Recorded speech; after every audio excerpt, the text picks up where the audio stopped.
최근 년간 오커스와 코드와 같은 군사블록 형성으로 아시아 태평양 지역에 새로운 신냉전 체제를 구축한 미국은 미일한 삼각 군사 공조를 제도화하고 이를 조선민주주의인민공화국과 러시아聯邦을 비롯한 지역의 자주적인 주권 국가들을 억제 포위하기 위한 지정학적 수단으로 삼고 있습니다.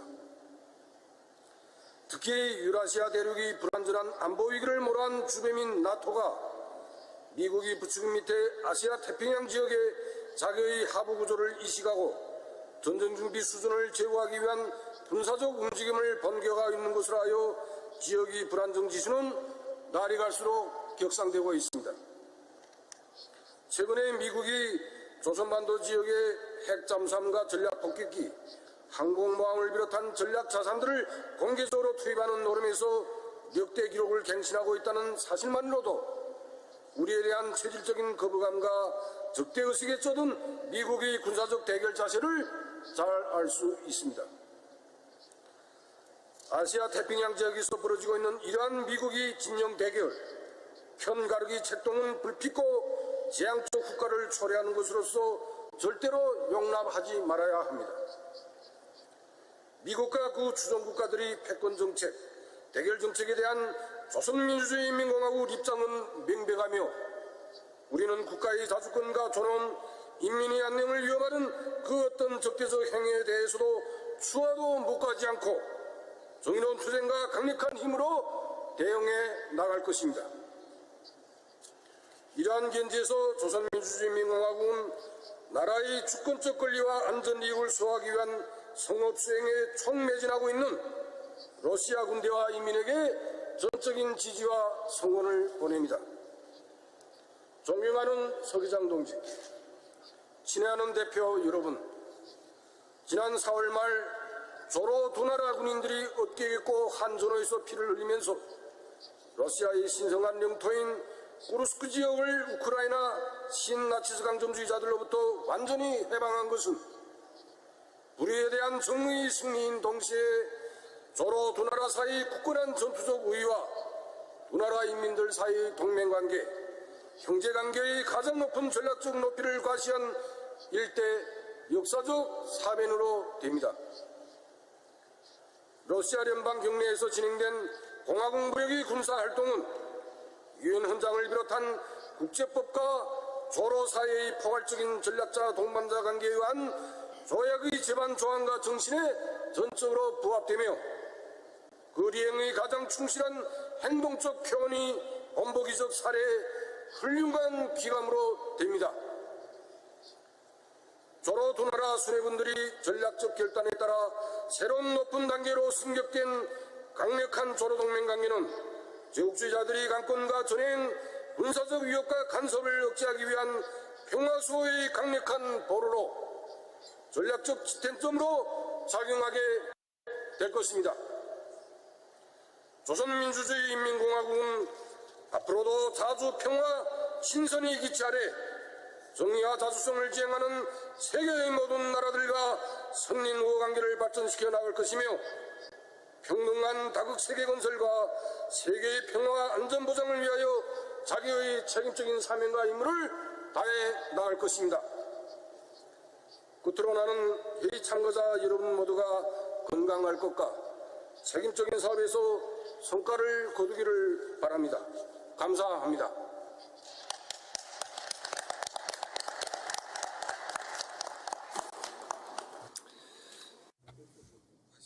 Thank you very much. Now it is my pleasure to invite the Secretary of the Supreme National Security Council of Islamic Republic of Iran, Mr. Ahmadyan.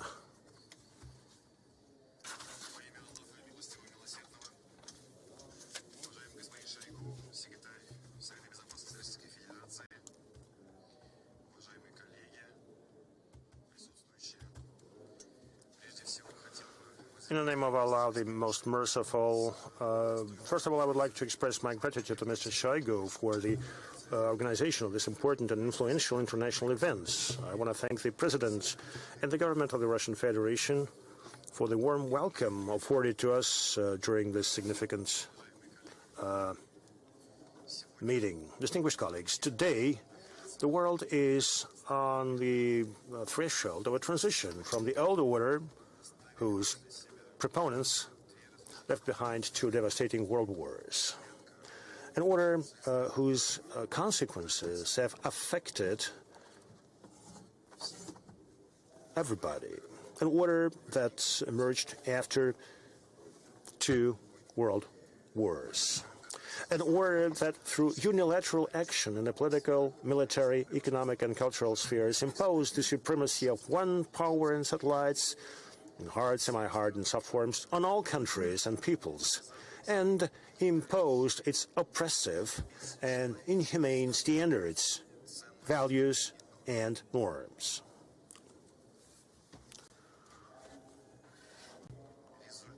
The results of that order are obvious in Afghanistan, Iraq, Lebanon, Syria, Yemen, and many other countries. This is an order in its latest manifestations. The terrorist and brutal gang that is ruling the occupied Palestine can massacre women and children, burn them alive, or condemn them to a slow death by starvation, suppressing the slightest protests or objections, leaning on other Western countries and their satellites. This is an order that is based on the exploitation of the weak and injustice. And the core of this order is a lack of justice. And the outcome is endless wars, poverty, and killings around the world. Distinguished colleagues, we are followers of a divine and monotheistic religion whose commandment is, do not oppress and do not let yourselves be oppressed. Now, this means that our religion not only forbids submissive acceptance of oppression, but also considers the act of oppression itself unacceptable and abhorrent. Now, the motto of this religion is, the state can withstand without belief, but it cannot withstand under oppression. In other words, power can be maintained on the basis of godlessness, but it cannot stand if it is built on injustice. The experience of humankind has also shown that imposing and perpetuating oppression does not bring security. On the contrary, it sows the seeds of instability. For more than 70 years, Palestine has suffered occupation, and its people have been subjected to atrocities, torture, exile, starvation, and genocide. The world system of domination has repeatedly perpetuated this situation. Today, however, the root of all instability in our region is the persistence of that very injustice. Distinguished colleagues, I would like to call you to attention at the beginning of the third millennium. I want to warn you all. An entire nation is facing the threat of mass murder, genocide, and ethnic cleansing. What happens to the world if it turns a blind eye to the global disaster? In this transitional or post-bipolar world, biased interpretations of international values and principles by certain powers, regional and global players, have gone unpunished. Destabilization of different regions of the world, deprivation of national sovereignty, committing mass crimes in full view of the whole world, denial of people's right to develop and to progress. All this is happening under the cover of different interpretations of generally accepted international norms and values. Clearly, expansion of global security depends on new world order that would offer equal opportunities to all countries, to all nations.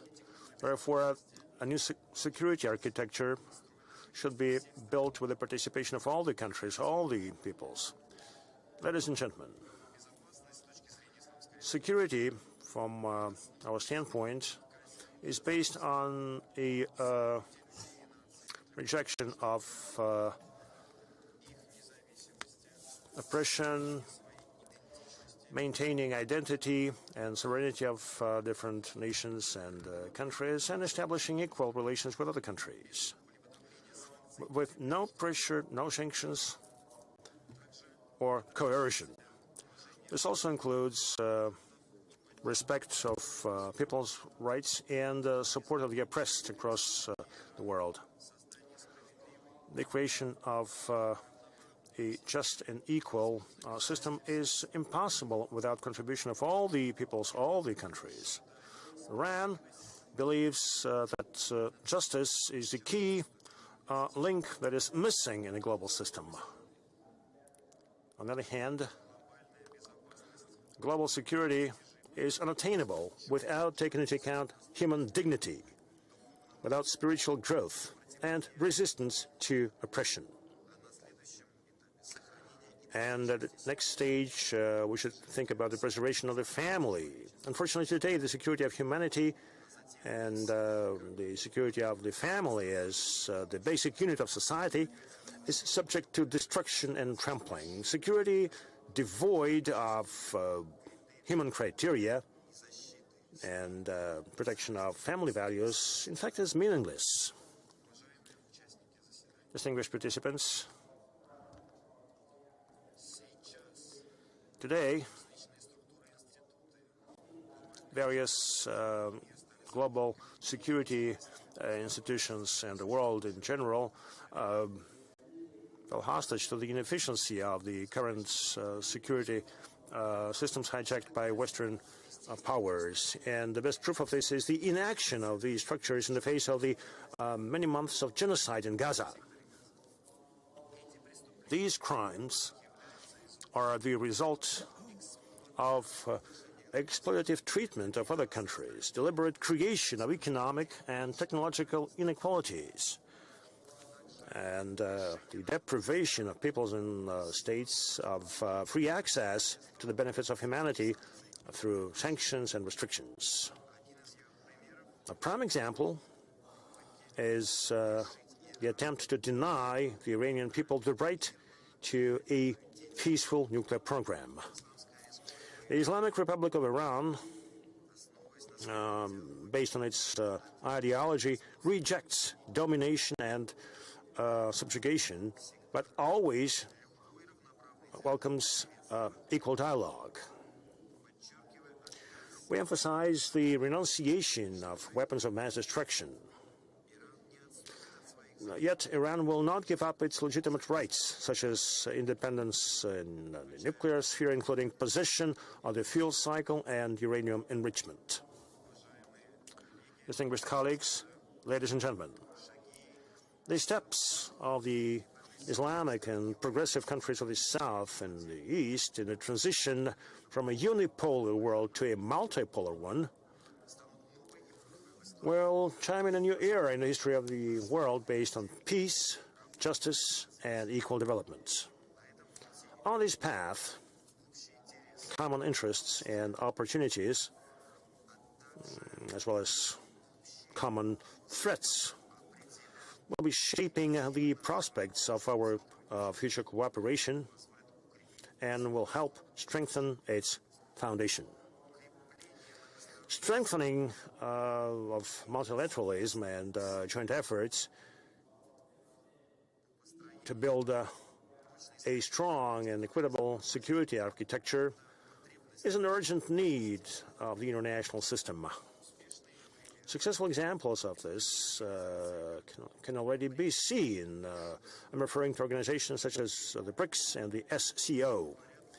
In the new order, full participation, inclusiveness, given an active role to those players who have not previously had the opportunity to fully engage, are indeed key solutions to ensure security in the new context. Together, I invite you to build a world where honesty, coexistence, and justice replace the language of threats, discrimination, and sanctions. Thank you.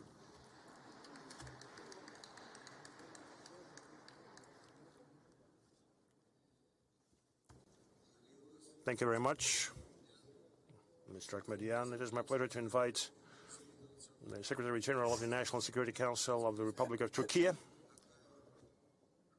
Mehmet Şokai. Over to you, sir. Esteemed colleagues, I would like to begin my remarks by thanking the Russian Security Council and Secretary Shoigu for hosting such an important meeting. In today's world, where new trends come into the scene continuously, the erosion in global governance, the weakening of multilateral institutions, and the difficulty of coordination in global issues are the most important challenges. We are concurrently facing numerous political, military, economic, environmental, technological, and social challenges in the international system. Armed conflicts, terrorism, irregular migration, xenophobia, and Islamophobia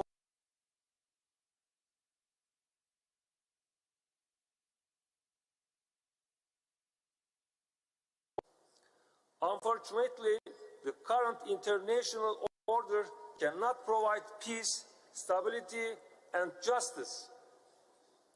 Specifically, cannot produce effective solutions to the scourges of the global community, especially to the ones the peoples of the global South and East are facing.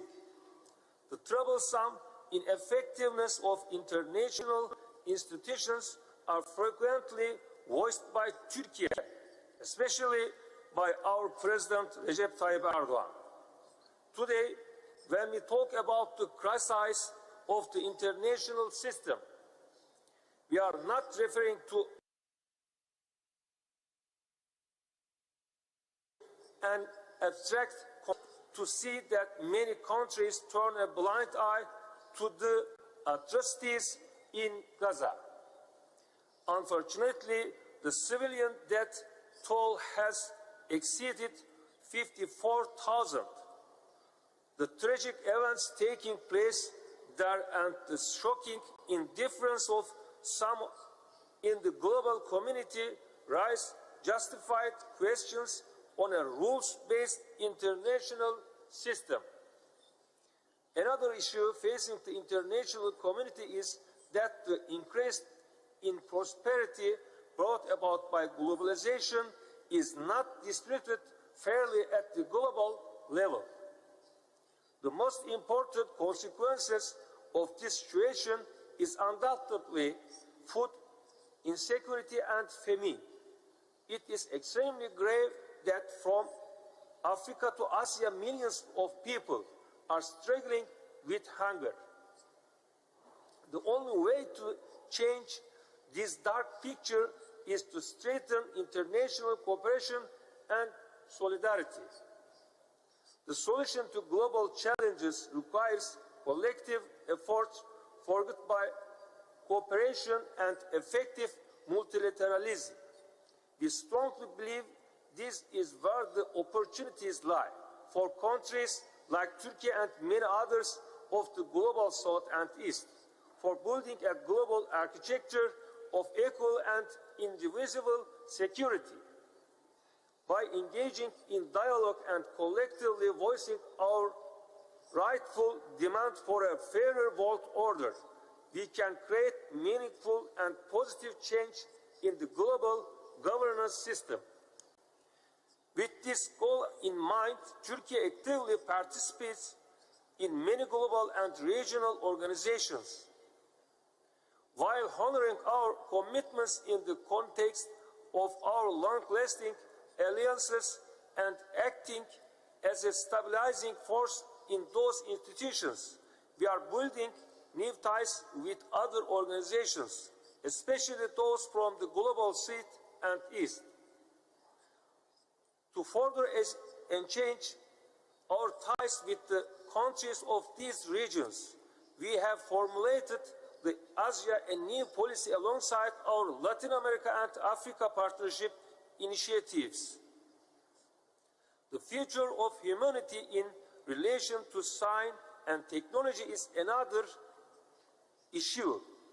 Turkey strongly believes that scientific and technological innovations should not be seen as a trump card to increase competitive power, and that all nations should benefit from the advanced technologies, including artificial intelligence. Likewise, as Turkey, we have always viewed the energy and transport issues as areas of cooperation rather than competition. In addition to our own needs, we have implemented many projects that support regional and global energy security, as well as transport corridors in various directions. Furthermore, Turkey is committed to assisting and supporting developing countries in their sustainable development and growth efforts. Our development aid is making a visible difference in many parts of the world, including the global south and east. Distinguished colleagues, Turkey considers security as a matter of shared responsibility, moral obligation, and global solidarity, and believes that it should be human-centered. We will continue to cooperate with like-minded countries for a fairer and more inclusive international order and more resilient security architecture. Thank you.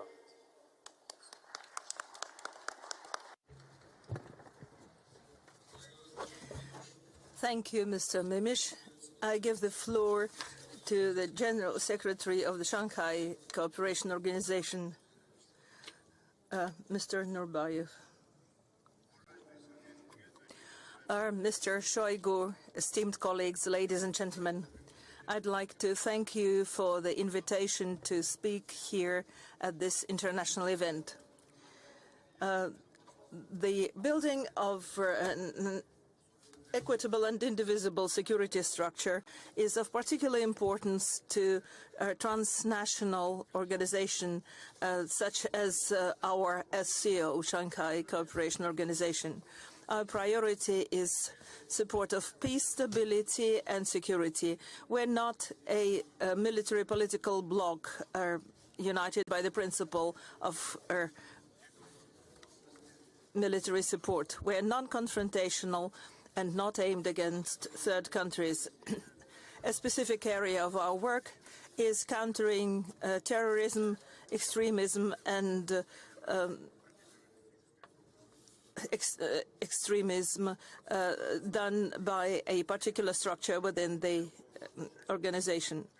The 26 member countries of SCO are committed to turning our region into a prosperous and secure space. The approaches of our organization are shared by the Astana Declaration signed by the leaders of our countries and other documents of the kind. SCO there speaks in a single voice for unity and not division, cooperation, not confrontation, justice, not hegemony. It is clear security cannot be a privilege for a few. It cannot be secured at the expense of others. The Astana Declaration says SCO member countries state that interaction within the organization can help build an architecture of equitable and indivisible security in Asia. SCO member states study here the Russian-Belarusian initiative for building an architecture of security and a joint vision of the Eurasian Charter of Inclusivity in the 21st century. SCO is undergoing a process of modernization and adaptation to the realities of life. An important component of that is improving the response mechanisms that are triggered by security challenges. This means building a comprehensive system of specialized institutions, such as a comprehensive center to counter threats situated in Tashkent, which works in the sphere of information security and organized crime. In Dushanbe, another structure will be established, the Energy Center of SCO. SCO works also in the socio-economic and cultural spheres. Esteemed participants, at present, we are now preparing for an SCO summit in April next year in Tianjin, China.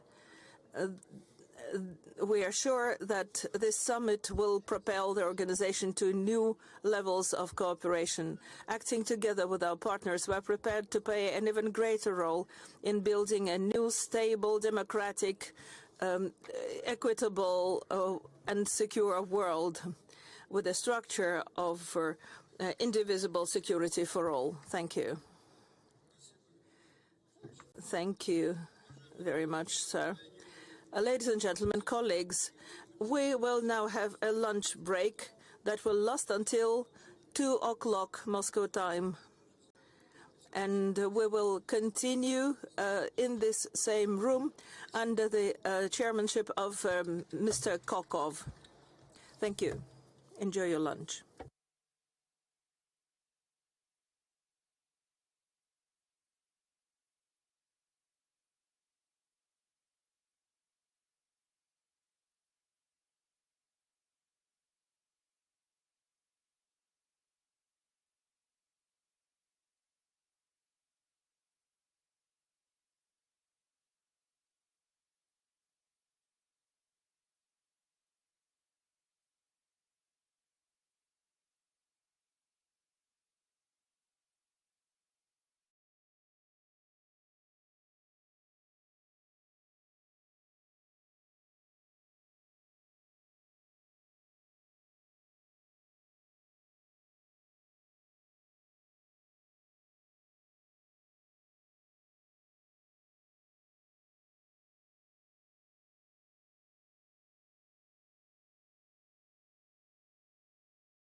secretaries of security councils, assistants and national security advisors of heads of states, ministers and heads of special services, as well as 13 Secretary General and representatives of the leadership of international organizations. I would like to extend a special welcome to our traditional participants, as well as all those who are attending the conference for the first time. As per our established tradition, the President of the Russian Federation, Vladimir Putin, has addressed a welcome message to the participants of our forum. Please launch the video. Distinguished colleagues, I'm pleased to welcome you to Moscow for the 13th International Meeting of high-ranking officials responsible for security matters. Over the past decade and a half, your forum has convincingly confirmed its significance and authority. I know that these days, too, a rich program awaits the participants in the meeting and representatives of delegations. The main discussion will be devoted to the prospects for building a new global security architecture. As far as Russia is concerned, our approaches remain principled and unchanged. I have said many times, and I will repeat it, we're convinced that the new security architecture must be equal and indivisible. That is, all states should receive firm guarantees of their own security, but not at the expense of security and interests of other countries. It is important to make our continent a space of peace and stability, an example of sustainable economic, social, and cultural development. We believe that the basis for the creation of such a universal security system could be the existing and well-proven multilateral formats of interaction, such as the Shanghai Cooperation Organization, the Eurasian Economic Union, the Collective Security Treaty Organization, and the Association of Southeast Asia nations, and others. This meeting is attended by states of the global South and East. They comprise the global majority. They try to impact regional and global processes, and they preserve the right for the sovereign development. Obviously, we have to lean on plenty of historic experience. This year marks the 80th anniversary of the end of the Second World War, which had a fundamental impact on the development of the international community. The experience of uniting states in the fight against evil, against Nazism and militarism, understanding of the colossal price that humanity paid for peace and freedom, for the right of peoples to choose their own future path of development, made it possible to lay down the foundations of the post-war world order, to create United Nations, a universal, legitimate organization based on the principles of international law. And thanks to its many geopolitical challenges were overcome. Today, it is especially important to preserve the truth about the events of those years, to fight against attempts to rewrite history, to question the decisive contribution of the peoples of the Soviet Union to the victory over Hitler's Germany, to glorify Nazi criminals and their accomplices. Just recently, on May 9th, we solemnly celebrated the anniversary of the victory in the Great Patriotic War. The celebration in Moscow was another symbol of unity around the ideals of the great victory. Once again, it showed the determination of our friends and partners to create a safer world for constructive cooperation and addressing global problems together. I'm convinced that the next meeting of high-level officials responsible for security matters will serve to develop important new approaches to strengthening international peace and stability. It will help promote a dialogue for the benefit of all countries and nations. I wish you every success.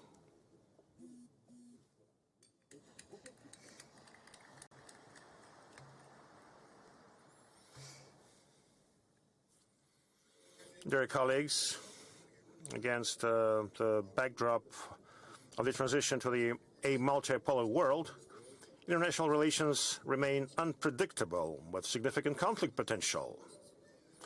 International security is affected by both long-standing and newly emerging crises, from which no country can remain aloof in the context of modern information technologies. As the President of the Russian Federation emphasized in his video message, the main task of the international community is to build a security architecture based on the principles of equal rights and respect for cultural and civilizational identity. We appreciate that such approaches on the Russian side find a lively response from the majority of the states of the world whose representatives have arrived in Moscow today. I wish us all productive and efficient work. I would like to invite the plenipotentiary representative of the President of the Russian Federation in the Central Federal District, Mr. Igor Shogolev, to deliver a welcoming address to the participants of the meeting. Dear Mr. Shoigu, distinguished colleagues, I welcome you to the 13th meeting of high-ranking officials in the center of Russia in the city of Moscow. A special context of today's meeting is due to the fact that, as President mentioned, the meeting happens in the day when we celebrate the anniversary of victory in the Great Patriotic War. The victory over fascism is a reminder to all of us about the sufferings of many countries of the world and inadmissibility of Nazis' revival. However, 80 years after the end of the war, people, including the elderly, women, children, still die because of neo-Nazis using terrorist forms of combat, unmotivated and unprovoked destruction of housing, assets, and social infrastructure. Today's situation demands that all who reject the manifestations of Nazism in any format unite. Regular meetings of this kind have become a major mechanism for cooperation among countries.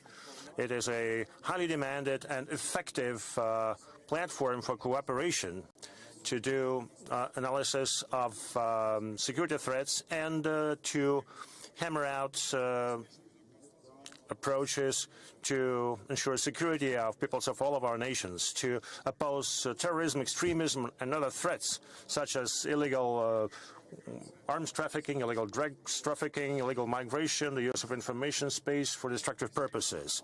Terrorism evolves. Its forms and methods tend to get ever sophisticated, and they use all the possibilities in any country under any conditions, and of a special danger are attempts to recruit young people and provoke conflicts based on ethnic and religious grounds. Terrorism has no boundaries, and only our joint efforts to fight this evil can produce meaningful outcomes. The work on ensuring security should be done constantly by all of us in all areas, and our responses should be timely and modern and effective, and this defines the sovereignty of our countries. Thank you for your attention, and I wish you all fruitful and efficient discussions. Thanks a lot. Distinguished colleagues, I suggest we move directly to our agenda. It's very rich and has been formed taking into account the outcomes of a previous forum and your wishes. The plenary session includes the issue of the shaping an equal and indivisible security architecture. We're going to talk about challenges and opportunities for the Global South and East. Besides, we plan to host a roundtable on international cooperation in the area of information security. I suggest that the agenda for the 13th International Meeting to be approved. Distinguished colleagues,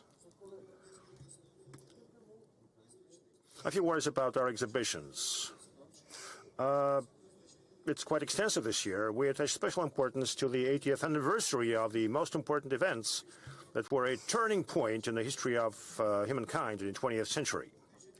In 1945, the Soviet people won the victory in the Great Patriotic War.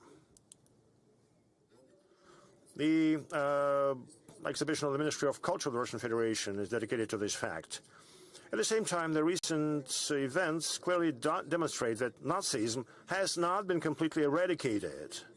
And unfortunately, we still observe its manifestations today, primarily on Ukrainian territory. In this connection, we have also prepared an exhibition on the subject of the war crimes that the Kiev regime has committed and continues to commit. A large-scale exhibition has been prepared by Rosoboronexport, which will show you unmanned aerial vehicles and means of combating them, modern small arms, as well as special equipment and intelligence systems for ensuring security of critical infrastructure. Besides, we invite you to the exhibition on Russian regions and Russian architecture. There will also be a separate briefing for our African colleagues on the morning of May 29th. The briefing will cover issues related to the implementation of the decisions made at the second Russia-Africa summit, as well as prospects for further development of Russian-African relations as a whole. Distinguished colleagues, we move on to item 1 on our agenda, and I'd like to show you a video on this topic. Please launch the video.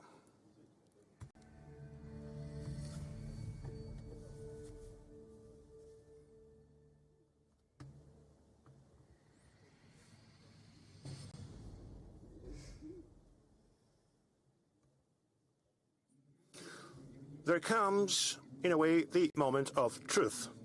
The former world arrangements irreversibly passing away. In fact, it has already passed away, and a serious, irreconcilable struggle is unfolding for the development of a new world order. The political and economic structure of today's world is undergoing dramatic change. We're witnessing a new pivotal moment in history. The unipolar architecture has reached a dead end and is collapsing before our eyes. Multipolarity is a reality. A window of opportunity.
Shoigu, colleagues, hi guests, it's an honor for me to address this plenary session of this 13th meeting of high-ranking officials responsible for security matters, and shared the views of our ministry regarding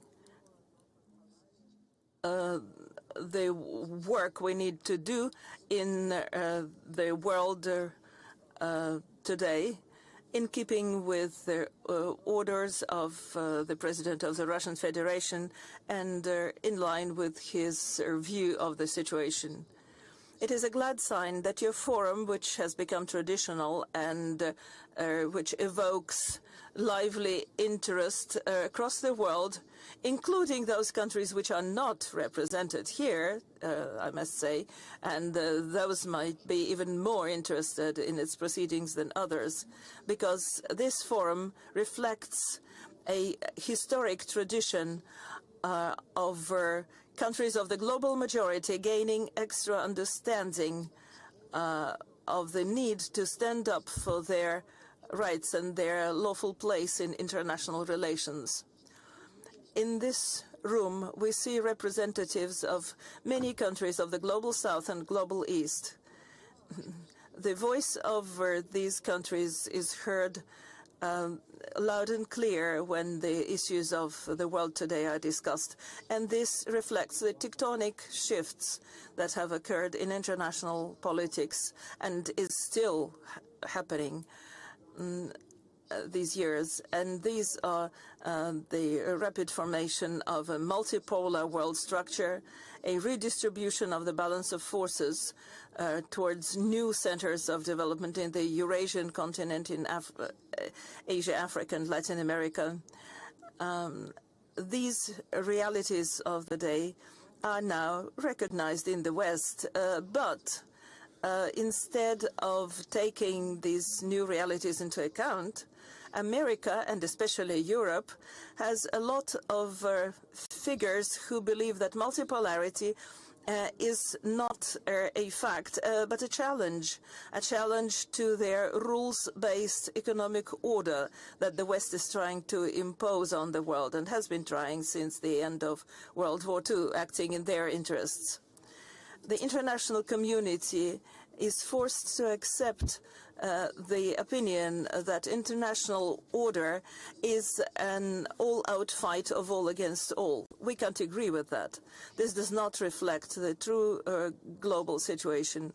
We don't believe that this is a true picture of the world. The West insists that confrontation and conflict of great powers is inevitable. This is something that life has proven not to be true. Take the relations between Russia and the People's Republic of China, the two great neighbors. These relations developed dynamically, and the leaders of China and the Russian Federation agree that these relations are in the best possible shape, the best they have ever been in history, and in their quality they are a much more advanced form of interaction than the classical unions of the past. Another example is the privileged strategic partnership between Russia and yet another great civilization of Eurasia, which is India. The respectful, mutually beneficial, trusting relations that are typical of the relations between my country and BRICS member states, and dozens of countries that cooperate with BRICS, and these are countries of the global south and the global east, demonstrate that constructive interaction between large players on the international arena, representing different continents, religions, and affiliations, is now one of the pillars of the multipolar world, advancing the interests of the global majority on the international arena. The multipolar world formation is international law and good neighborliness,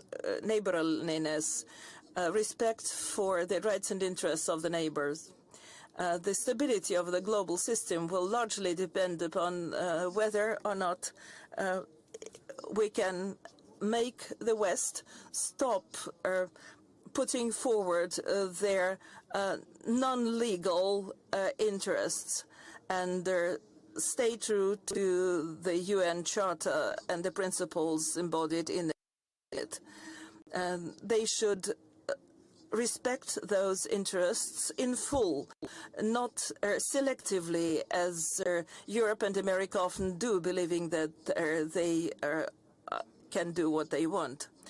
The founding fathers of the United Nations organizations have had the insight of opening that international organization, founding it on, quote, sovereign equality of states, unquote. This principle guarantees the respect for lawful rights and interests of any country, independently of its size, population size, or other parameters. If we look at the history of conflicts in the world after the formation of the United Nations organization, we must say that there is not one single conflict of this kind where the West would have stuck to the principle of sovereign equality of states. You may revise the history of global conflicts over the past 80 years to prove me right. This position of the West has repeatedly caused crises in international relations.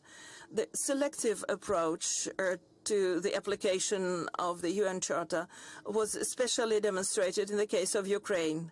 We believe it is unacceptable to insist on the principle of territorial integrity that the West has and which is supported by the Secretariat of the United Nations Organization and other international organizations, while they forget the principle of self-determination of nations. And is the principle of self-determination of nations that is the legal foundation of the process of decolonization, the process that brought freedom to a large number of the African continent and other regions of the world.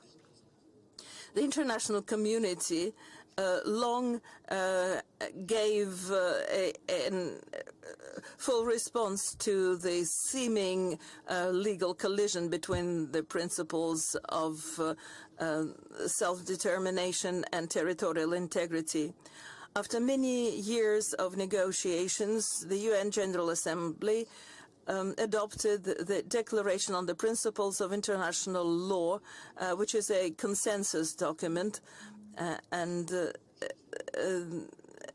that document states quite clearly it is necessary to respect the territorial integrity of all states whose governments do not violate the principle of self-determination of peoples and thus represent fully the population of their territory.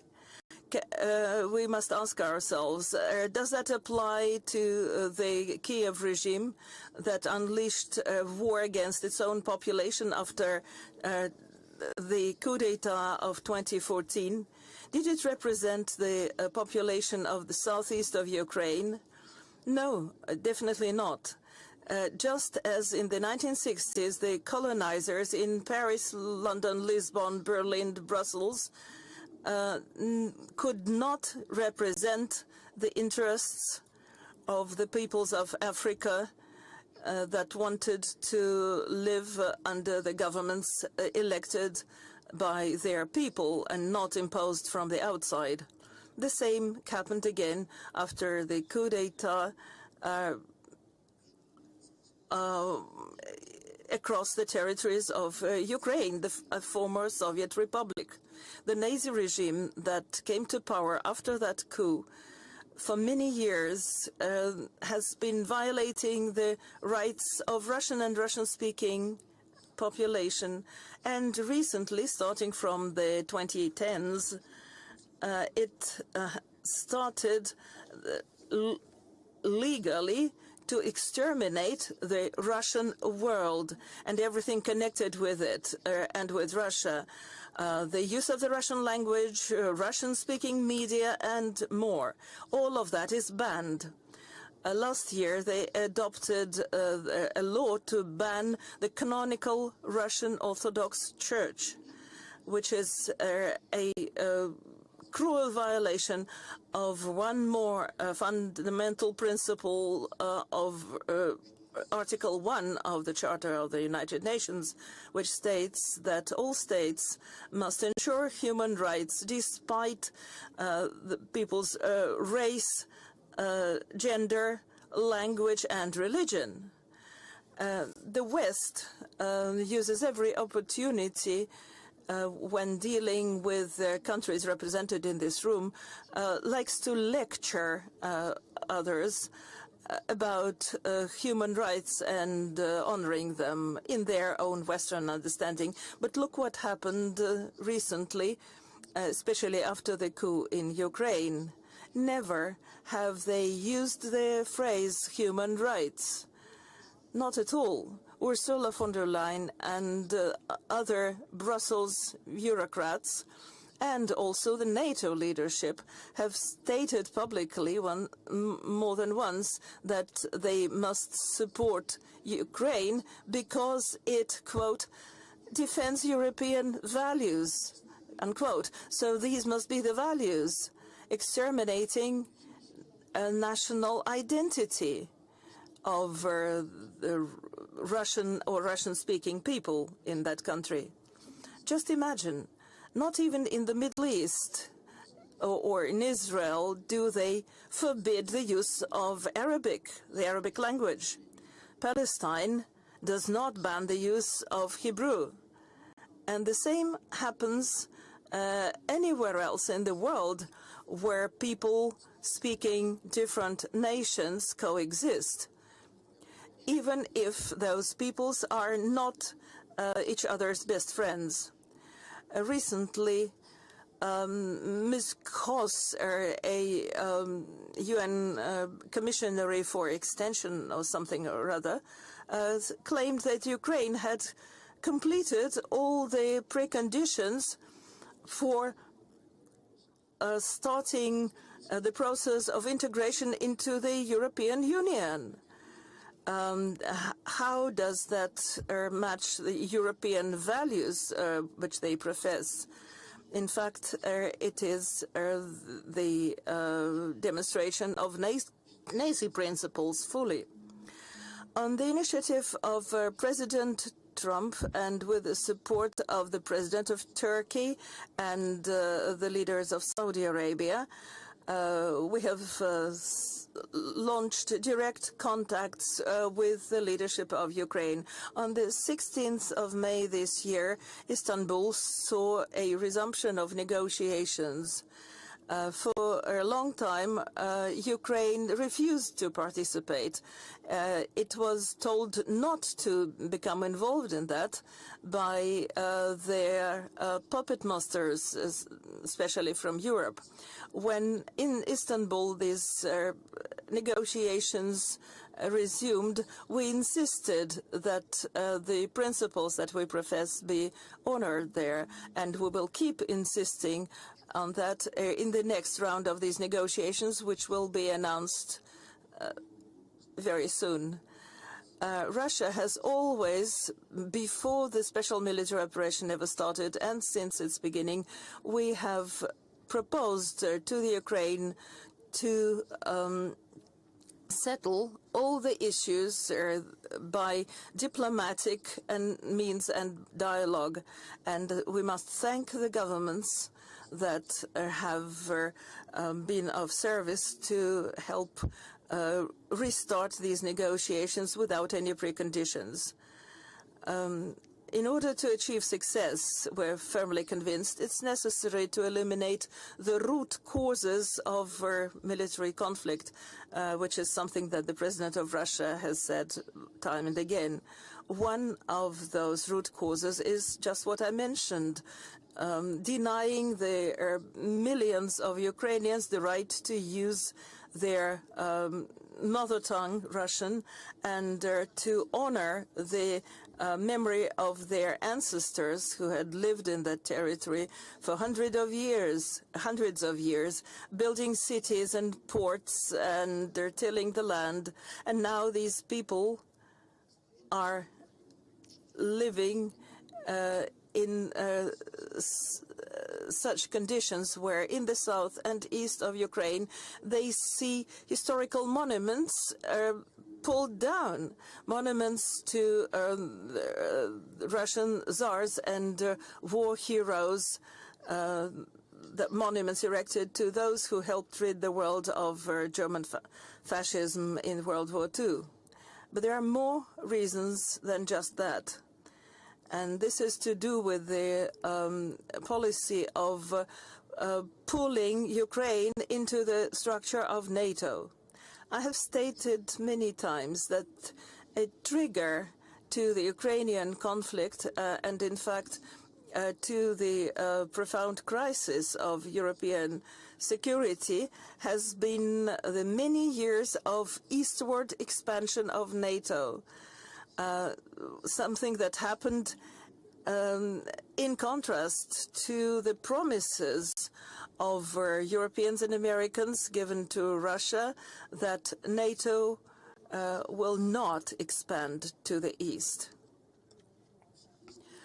And not just these promises orally given that were violated.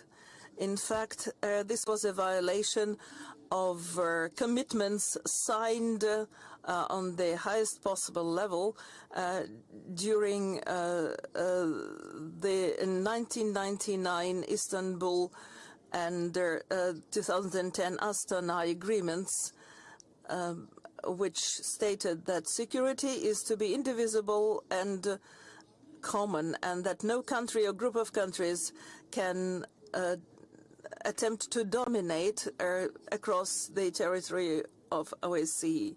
And this is precisely what NATO was doing.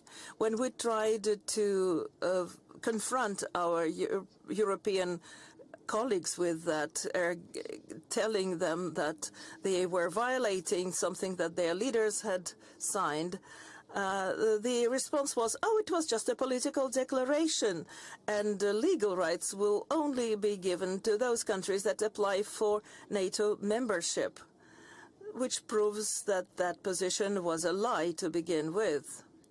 And certainly Russia had to respond to that, to act against it.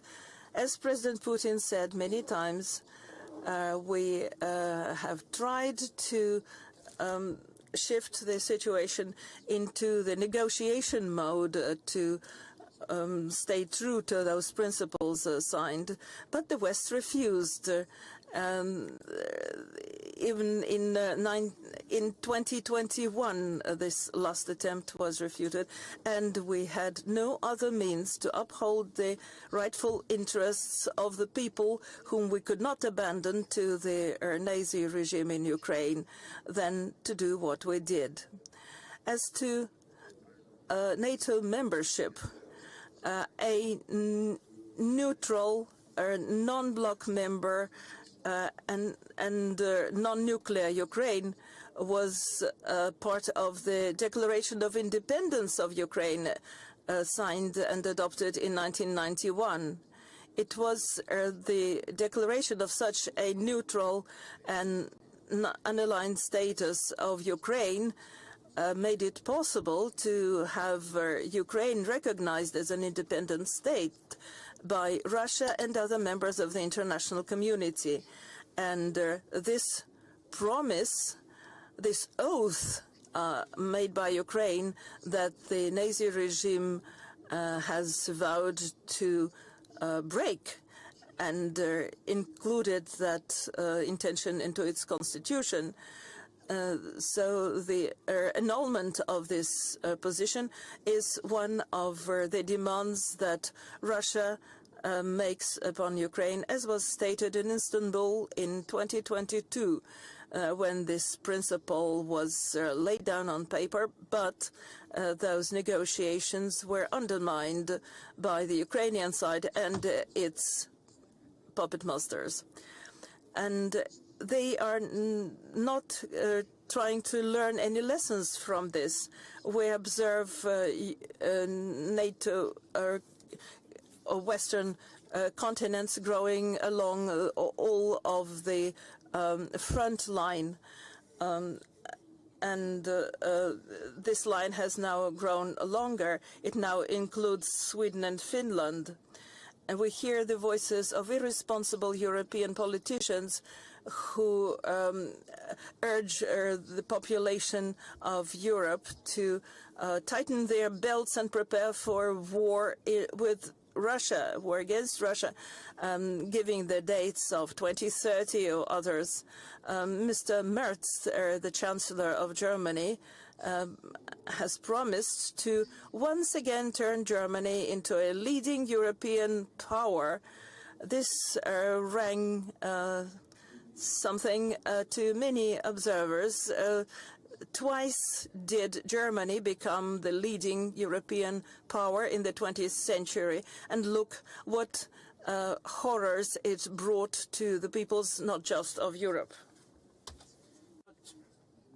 This is not enough for the European strategists. Now the NATO makes steps in order to go beyond its responsibility area and to moves to the Asia-Pacific region that they now call the Indian Pacific region, and they threaten to undermine the security architecture that for many decades has cropped out around the ASEAN and helped the countries of the region and their partners from different countries of the world to successfully cooperate. And this certainly causes a lot of concern. We are concerned about the future of ASEAN and the future of those countries when NATO. Once we asked them, the former Secretary General of NATO was asked, how comes that you have such plans in Asia-Pacific region?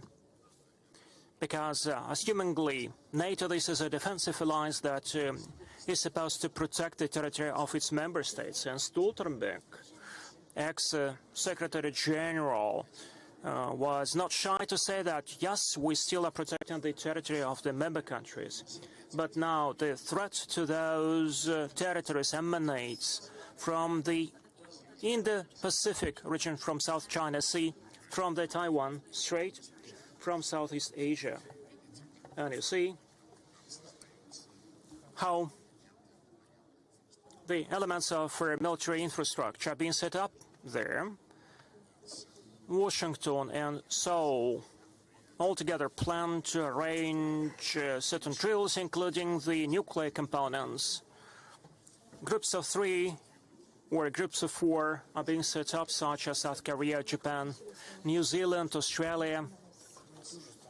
Attempts are made to replicate the example of AUKUS, to embrace other configurations of a closed nature bloc type associations, and they blatantly try to make some countries from the ASEAN alliance withdraw from that organization and integrate them into their military blocs. Certainly we are ready to show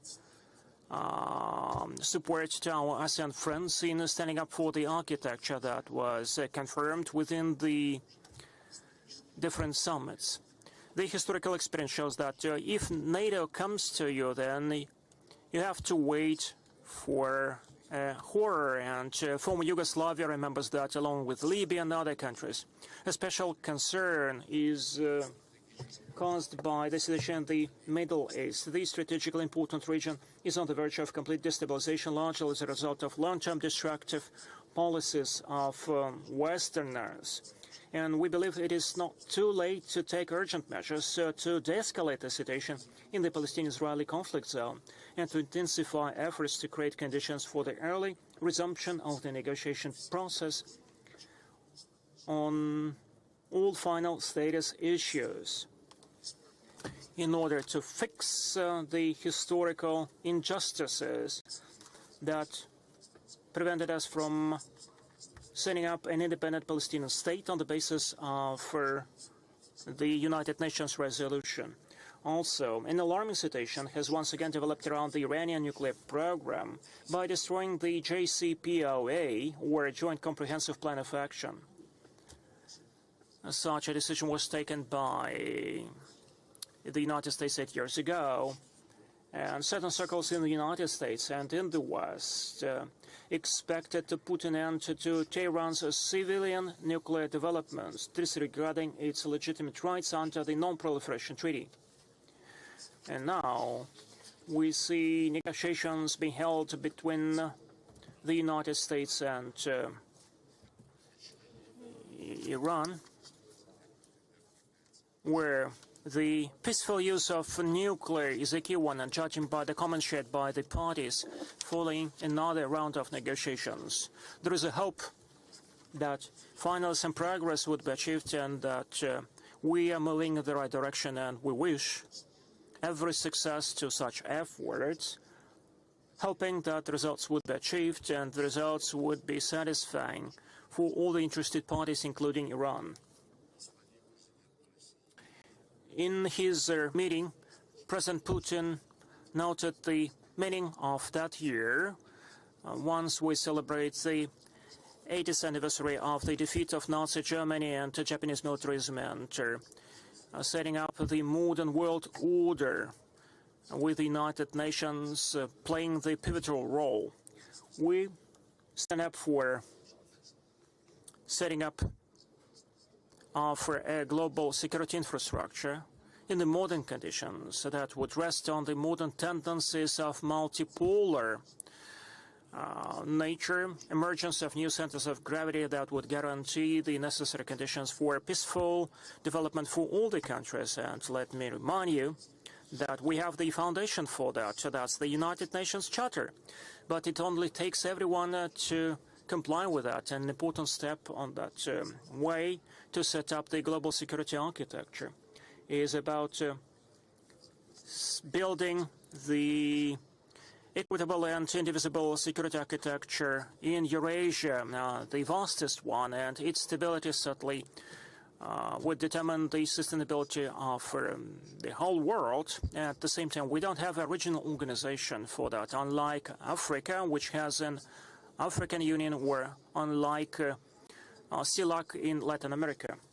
So President Vladimir Putin has put forward the initiative of creating an architecture of such a security system in Eurasia, and we invite all the countries and alliances of the continent to join our efforts, including the countries from the western part of Eurasia. In our opinion, it has to be a Eurasian architecture, because Euro-Atlantic concepts that were tried for the European part of the continent over the last decades after the end of the World War II and during the Cold War, those Euro-Atlantic concepts discredited themselves. The NATO would violate all possible commitments. The OSCE turned out to be absolutely dysfunctional as far as the Western countries. And the Secretariat of the OSCE abandoned the commitments enshrined in the founding documents, including the consensus principle and the unbiased nature of decision-making. And a couple of years ago, an agreement was signed with NATO, and this way, actually, it joined the Euro-Atlantic schemes. Russia proceeds from the fact that in Eurasia,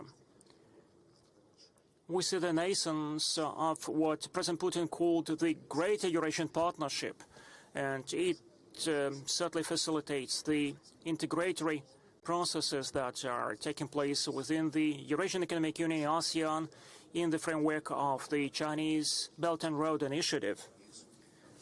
And it is associated with other sub-regional structures that exist in the Gulf region and in South Asian peninsula.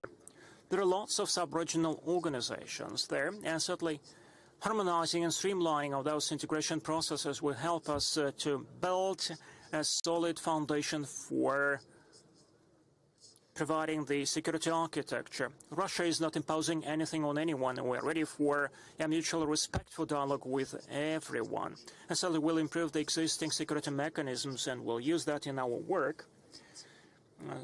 For instance, within the CSTO, the CIS, and Shanghai Cooperation Organization, we are promoting within our bilateral ties with the partners and allies new principles that would contribute to setting up the Eurasian security architecture. Let me mention the recently signed treaties on the security guarantee initiative between Russia and Belarus, Russia and Turkey, and Russia and Iran on comprehensive strategic partnership. And certainly, I'd like to highlight especially that all these steps and all these initiatives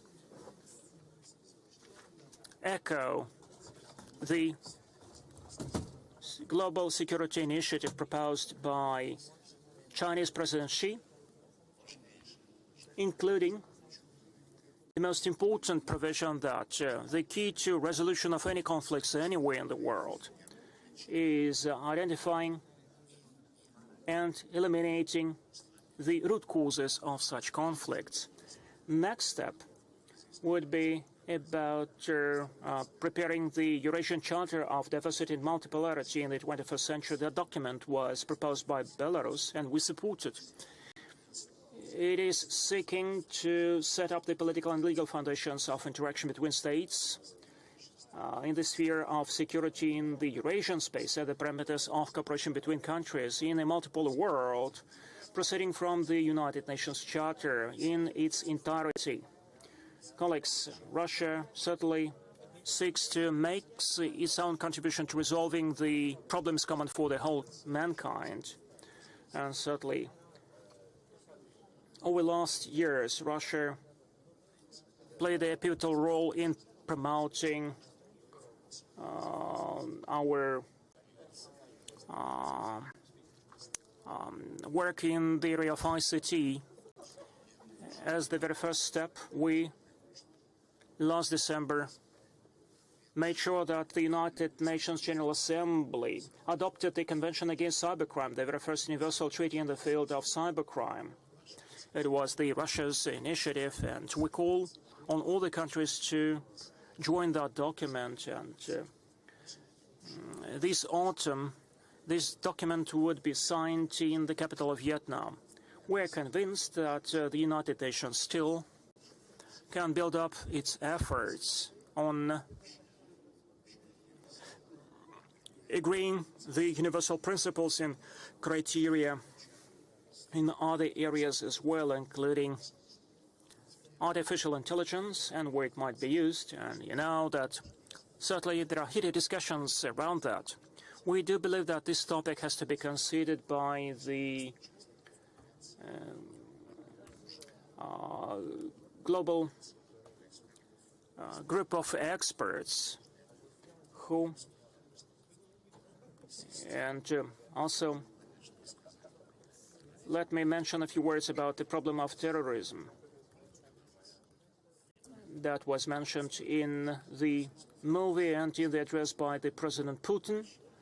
Certainly, we are interested in strengthening the cooperation with everyone who is not making difference between good and bad terrorists and who is not using double standards. Let me draw your attention to the terrorism done by Kiev regime, and you know that they are behind the killings of Russian journalists, politicians, public figures. This is the regime that openly states its plans to continue massive shelling of the civilian facilities and killing the civilian population of the Russian Federation. This is deplorable that in the West they react only to our fair and just reciprocal acts against actually the Kiev acts of terror. And let me note that Kiev is shelling the civilian facilities and the civilians, whereas Russia reciprocates by striking the military facilities only. We'll make sure that everyone understands the very essence of what is going on, and that in another attempt to make excuses for the Kiev regime and its involvement in the acts of terror, and that these attempts are disclosed. And certainly, we will certainly support peace, strategic stability, and we will contribute to the resolution of conflicts, and we will promote the reconciliating agenda. I wish every success and fruitful work to your meeting, and every success in your responsible work. Thank you so much.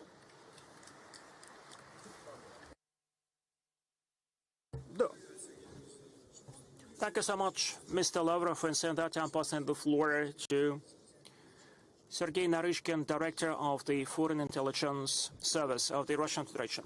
Your Excellency, Mr. Shoigu, Mr. Lavrov, Mr. Shiglov, and ladies and gentlemen, in front of our eyes, the world is undergoing a deep geopolitical transformation. Step by step, a multipolar world is coming into the shape. New centers of gravity are rising that represent the interests of the global majority. More and more countries and peoples are making the choice in favor of really free and sovereign development, thus denying liberal dogmas and relying on the traditional values. This year, we celebrate the 80th anniversary of the end of the World War II. The decisive defeat of Nazi Germany and militarist Japan symbolized the defeat of Nazi ideology, the demise of and the failure of its leaders to enslave the people, to deprive them of their identity and destroy them end of day. The collective security architecture that emanated by the end of the war guaranteed for the respect for sovereignty, non-interference into other countries' affairs, the right of countries and nations to independently choose their own way of political, public, and economic development. Unfortunately, the lessons of history were not learned by everyone. Today's hegemonic attempts by the West to change in their favor the balance of forces again threaten the global and regional security. The rehabilitation of Nazism and Nazi collaborationism has become a precursor of what the Kiev regime did in order to exterminate the Russian-speaking population in the southeast part of Ukraine, and it triggered the protruded Ukrainian crisis.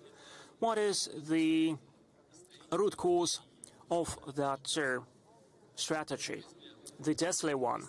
In my opinion, the matter is the colonial thinking which is habitual for the West, the habit to divide the mankind into two unequal parts, privileged minority and the oppressed majority.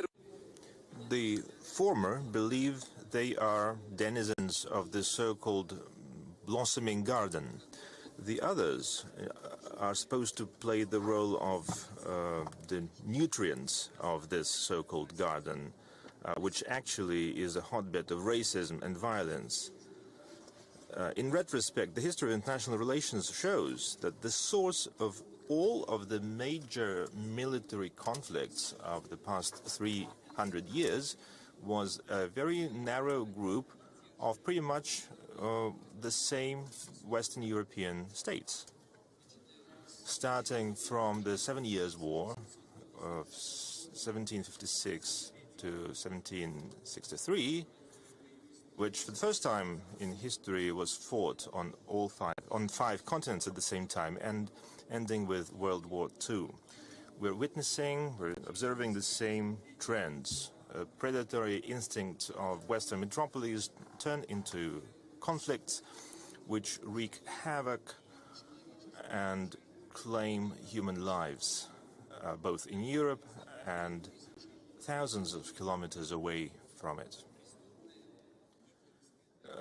The criminal Hitler doctrine of Lebensraum, of freeing up living space, was denounced at the Nuremberg trials, but that was a continuation of that colonial policy and logic. The only difference was that it was very provocative, very blunt, and reached the apogee of hatred. Therefore, the fall of Germany and militarist Japan and the dismantling of the system of colonialism were so closely intertwined. Fighting neo-colonial developments is pretty much still a priority of Russia's foreign policy. A major component of this struggle is strengthening multilateral integration formats, where cooperation is based on the principles of equality, mutual respect, and non-interference in each other's affairs. In Eurasia, what we de facto have is a wide alliance including Russia, its partners and allies in the CIS, the Collective Security Treaty Organization, the Shanghai Cooperation Organization, and the emerging Greater Eurasian Partnership. There's a lot of potential in terms of giving birth to a just and democratic architecture of international relations lies within BRICS, especially given its current expanded format. Western mass media love calling BRICS the alternative to the Group of Seven. However, unlike the G7, BRICS is a union of equal states which are looking for answers to the emerging challenges together. The aforementioned international formats, such as the African Union or the CELAC in Latin America, are the foundation of a multipolar world which is coming to replace deliberately this unipolar globalization. The West could play an important role in the emerging world order if it stopped in its racist attempts to force its own rules of the game on others. There are some early signs of awakening among Western elites to this new geopolitical reality, but these signs remain few and far between. In particular, we see the pushback from the so-called deep state that was caused by President Trump's plans to roll back the global propaganda of transhumanism and liberal democracy in order to focus on really pressing concerns of American politics and economy. Similarly fierce is the pushback against Mr. Trump's desire to end the conflicts in Ukraine and in the Middle East. There's a lot of infighting in the United States, which is extremely fierce, exemplified by numerous assassination attempts on Mr. Trump. In Europe, this resistance against the wind of multipolarity is even more evident because the ruling elites in Europe are used to living under American protectorate and protection and seem to be incapable of strategic thinking anymore. The leadership of the EU and the leading European powers, unfortunately, continues to act in the neo-colonial logic of inertia. Case in point here is the crisis in Ukraine. Europe seems set in its tracks to use Ukraine as a ram against Russia while also rearming itself. European citizens are being told that there's a need for weaponization and they're being intimidated by the so-called threat from the East. A similar logic was used by Hitler, by the way, in the run-up to World War II. The danger of this course to the whole continent is fully appreciated by clear-thinking, reasonable politicians in Europe whose voices are becoming louder, but they are facing increasing repression from the so-called liberal, but in essence totalitarian democracy. This is exemplified in part by the crisis around presidential elections in Romania, by persecutions of political opponents in France, and the persecutions of the Alternative for Germany in Germany.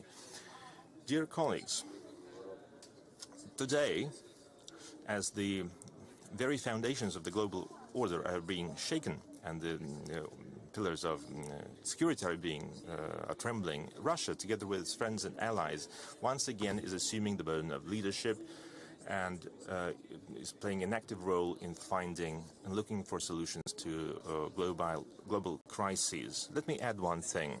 Historically, our country has always advocated for a just world order. That was the case when the Vienna system of international relations was created in the first quarter of the 19th century, after the end of the Napoleonic Wars.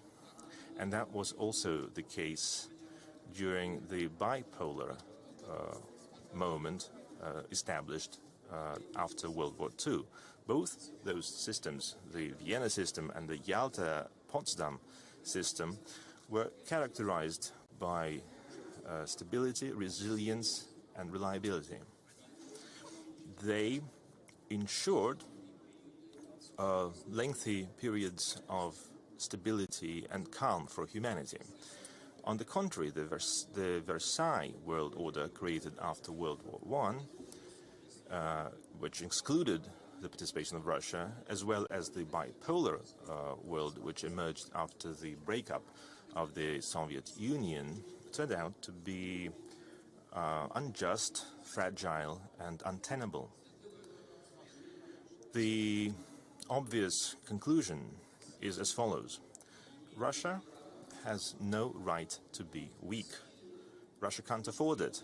Russia can't afford rolling back its own, giving up on its own values, chasing the chimeras of globalism and liberal totalitarianism. History tells us that Russia's firm footing is necessary for security in Eurasia and in the whole world, ultimately.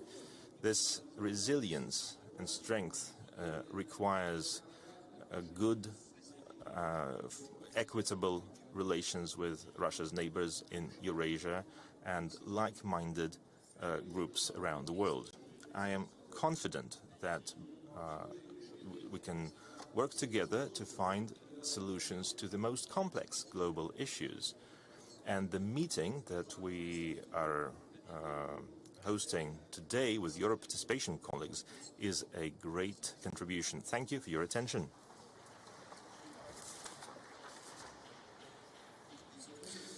Thank you, Mr. Naryshkin. And now I'd like to give the floor to guest of honor, the President of Republic Srpska, Milorad Dodik.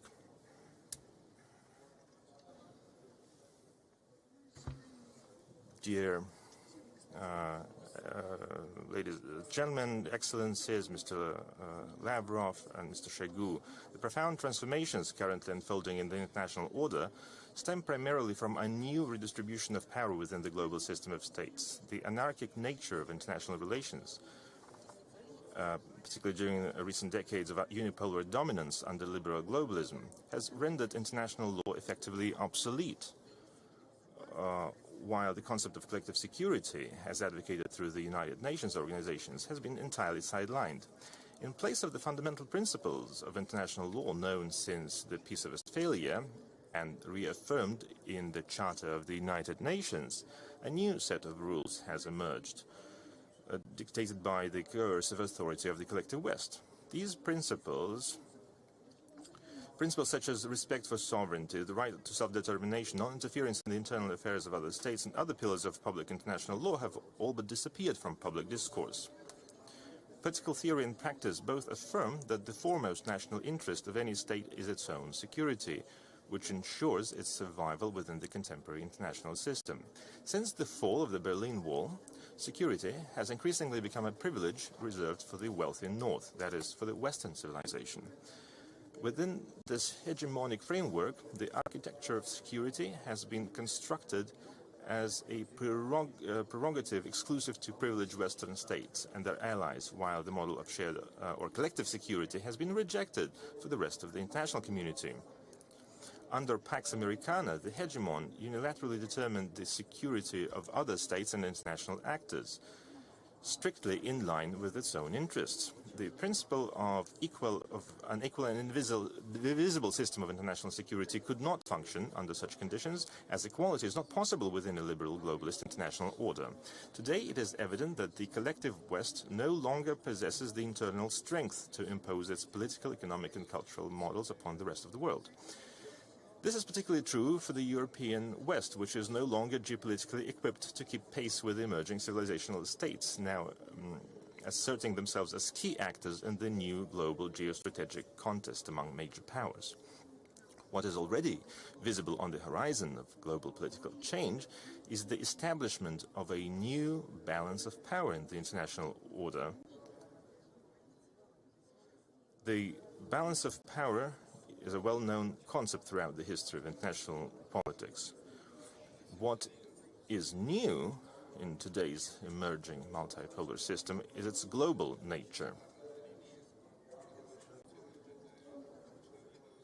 For the first time in modern history, the collective West represents only one of several centers of power. Previous balances of power, which we know from history, aside from the Cold War era, were largely confined to the European branch of Western civilization. As previously noted, today's principal drivers of change in international security are civilizational states. However, large powers, civilizational states today are building a new system. Civilizational states such as Russia, India, China, Brazil, and South Africa are, through BRICS, beginning and Saudi Arabia are beginning to balance the political, economic, and military power of the collective West. On these foundations, a new architecture of international security is being constructed, one that supports a reformed system of international relations based on the rule of law and respect for the security interests of all states, regardless of their size or wealth. The leading force in challenging the hegemonic concept of international security today is the Russian Federation, which, by launching the special military operation in Ukraine, halted not only the expansion of NATO towards the heart of Eurasia, but also allowed for a free world, whom we call the Global South today. The attitude of the collective West toward the Global South and East is well described within the framework of world systems theory. It was experienced by the Serbian people from the beginning of the disintegration of Yugoslavia to the present day. The Western concept of international security is perhaps best illustrated through the cases of Republika Srpska.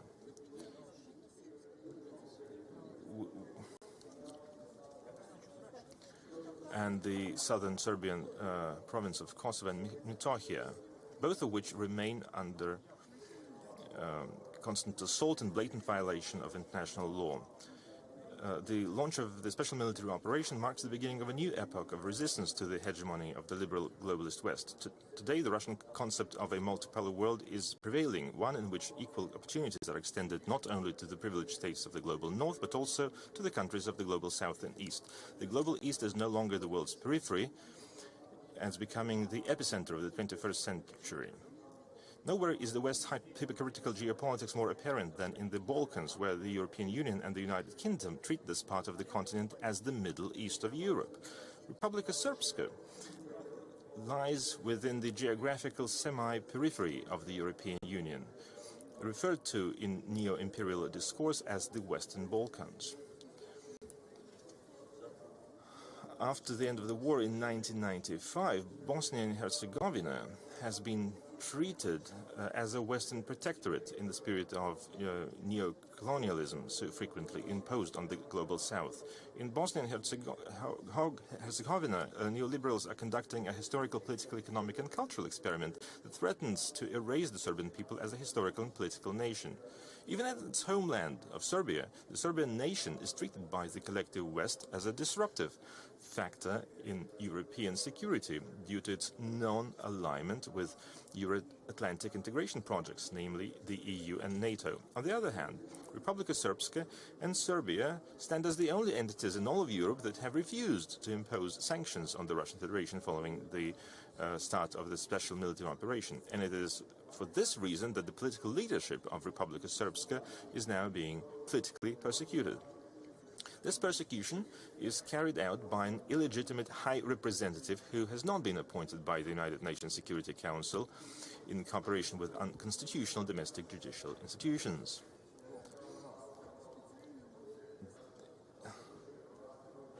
He was forced on us deliberately. This illegitimate high representative represents yet another dark chapter in German history in the Balkans. We are now being subjected to all kinds of fines, and the so-called high representative represents a dark chapter in German history in the Balkans. Thanks to the Russian Federation and all Christian Orthodox members of the Security Council who were against appointing this dubious personality to the Security Council. It is the collective West tested its model of hegemonic security on Serbian lands by deploying the strategy of so-called humanitarian interventionism. Under this pretext, military aggression was carried out against Republika Srpska and Serbia. That NATO operation was not based on any decisions made by the Security Council of the UN. We survived 2 waves of bombings. When we were bombed, depleted uranium was used, and now children born on our lands are struggling with severe health issues. Furthermore, we're dealing with many conditions that are very hard to treat. The Western cynicism manifests itself in the name for that operation, which was called Merciful Angel. That angel dropped depleted uranium bombs on us. The Atlantist approach to global security is now receding into history, along with the ideological divisions of the world into East and West, or into a wealthy North and an impoverished South. The countries of the global South now represent the most dynamic regions in the world, politically, economically, and demographically, such that their security can no longer be dictated by external actors who do not share their challenges. Furthermore, the division between the wealthy and the impoverished, by the dichotomy of the global North and South, epitomizes a Western vision of globalization that is itself becoming obsolete. Without equal and indivisible international security, there can be no respect for international law. And without international law, the world moves towards global chaos. Without global security that applies equally to all states, there can be no development of freedom and democracy, no peace or prosperity in the world. It is for these reasons that Republika Srpska strongly supports the efforts and initiatives of the leadership of the Russian Federation aimed at establishing a new architecture of global security, one based on consensus among all members of the international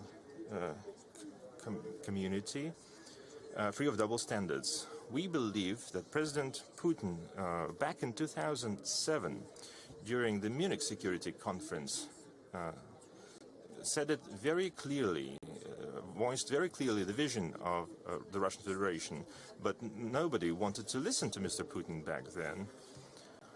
Everyone continued business as usual, which is why the special military operation was launched. President Putin saw the danger of the collective West, and he gave an early warning.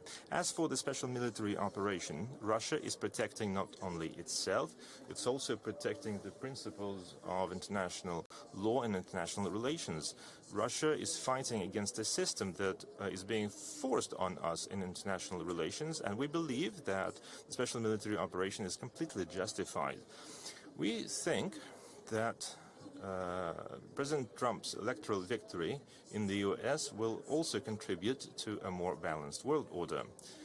We're seeing that not only in the US, but in some European countries as well, there are more and more attempts to militarize their policy, but we also see a lot of goodwill, and we support and treasure China's policy, where China maintains a policy of non-intervention in other countries' affairs.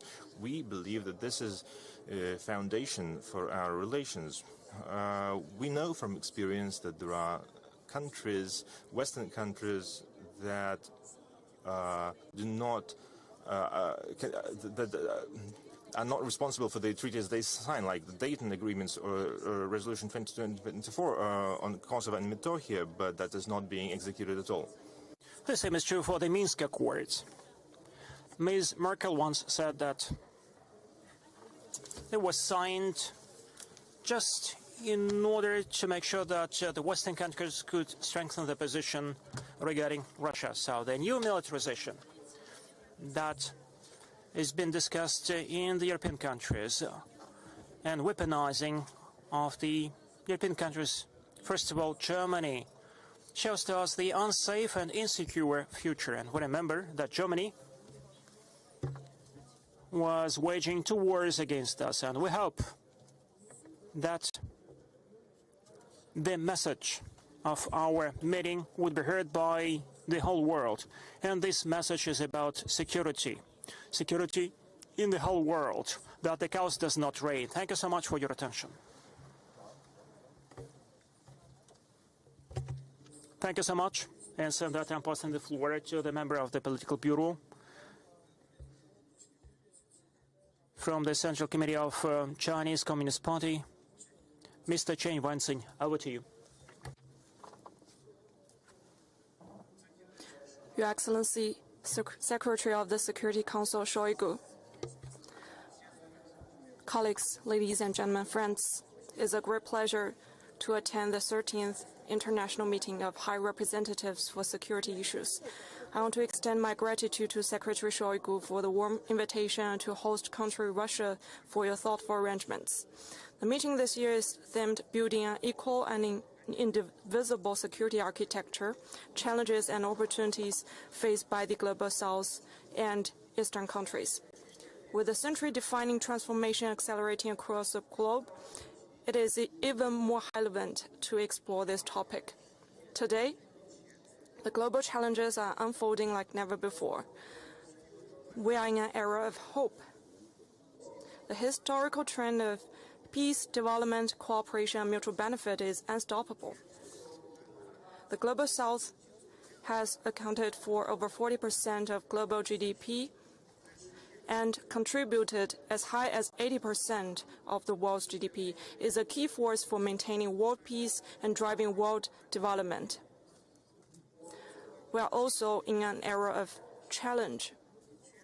Global governance is seriously inadequate. Acts of trickery or extortion cause severe harm. The world has witnessed hardship in economic recovery, intensifying protectionism, and grave challenges in free trade. Traditional and non-traditional security issues are interwoven. The threat of terrorism is on the rise, cybercrime comes with more variance, and the abuse of new technologies endangers new security risks. On major issues concerning all countries' fundamental interests and the future of humanity, the international community must make the right choice, speak with one voice, and take common actions. Ladies and gentlemen, friends, 3 years ago, focusing on building a community with a shared future for mankind, President Xi Jinping has solemnly put forward the Global Security Initiative, which has been supported by over 120 countries and international organizations and written into over 120 bilateral and multilateral documents. China is ready to work with all other sides to practice the GSI and jointly build a world of universal security. First, adhering to multilateralism and opposing unilateral bullying. To address complicated issues in the world, the vision of multilateralism with coordination and cooperation at its cornerstone is the best solution. The world affairs shall be handled through extensive consultation rather than one country. On global trade, the U.S. only takes up 30% in global trade. There are still 87% left. The foreign trade of China and EU combined constitutes 30% of global trade. China remains committed to the true multilateralism, opposes any form of unilateralism, resolutely opposes the UN-centered international system and multilateral trading system with the WTO at its core, and advocates the global governance system featuring extensive consultation and joint contribution for shared benefit. Second, upholding fairness and justice and opposing might makes right. Fairness and justice are what humanity pursues and the right way for countries to get along with each other. Should everyone stress my country first and obsess over a position of strength, the law of jungle will reign the world again. At the Paris Peace Conference over 100 years ago, the Chinese asked a question resonating across the ages. Does right prevail over might, or does might makes right? China stands firm on the side of international justice, calls for fostering a new type of international relations featuring by mutual respect, fairness, justice, and win-win cooperation, maintains all countries are equal regardless of size, strength, or wealth, resolutely opposes power politics and hegemonism, and firmly opposes that might makes right, or the strong bullying the weak. Third, upholding the authority of international law and opposes double standards and selective application. 8 decades ago, the UN emerged as an important result of the victory of the World Anti-Fascist War. The purposes and principles of the UN Charter provide fundamental guidance for handling international relations. We should firmly safeguard the international system with the UN at its core and the basic norms of international relations based on the purposes and principles of the UN Charter. Major countries must take the lead in honoring their words and upholding rule of law, and must not take a selective approach in observing international law. China has joined over 600 international conventions. We are firm in safeguarding the authority of international law, opposing any violation to it, opposing unilateral sanction that violates principles of sovereign equality of states, foreign state immunity, and non-interference of internal affairs, and opposes certain country in abusing long-arm jurisdiction. Fourth, jointly tackling security issues and opposing putting one's own security above that of others. In today's world, where countries are dependent on each other, all countries face shared risks and challenges. Absolute security and exclusive security are just not viable.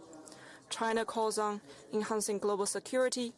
We have actively joined nearly 30 international conventions containing enforcement and judicial cooperation and concluded over 170 bilateral treaties on extradition or legal assistance.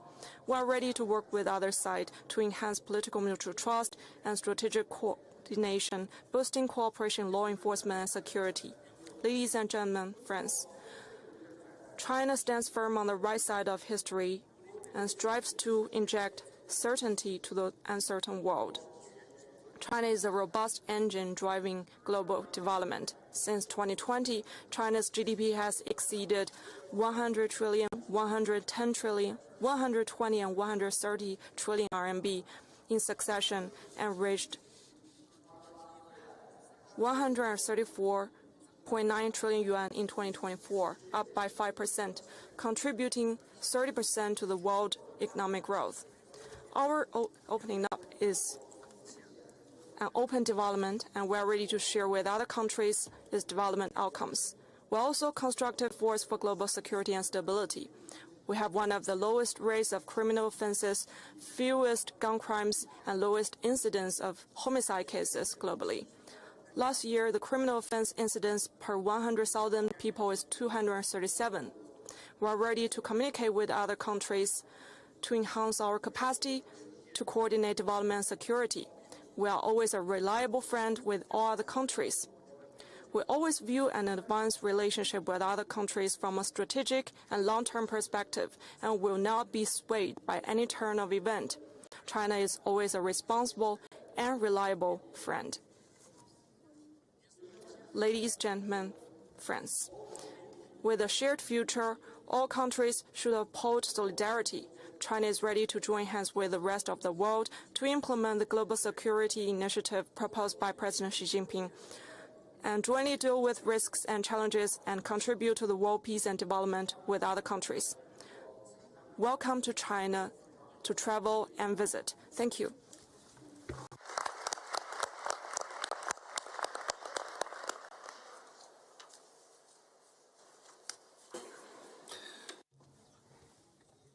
Thank you so much, Comrade Simbanzin. Instead, I pass the floor to Secretary General of the Supreme Council of the National Security, United Arab Emirates, Mr. Ali Al-Shamsi. Over to you.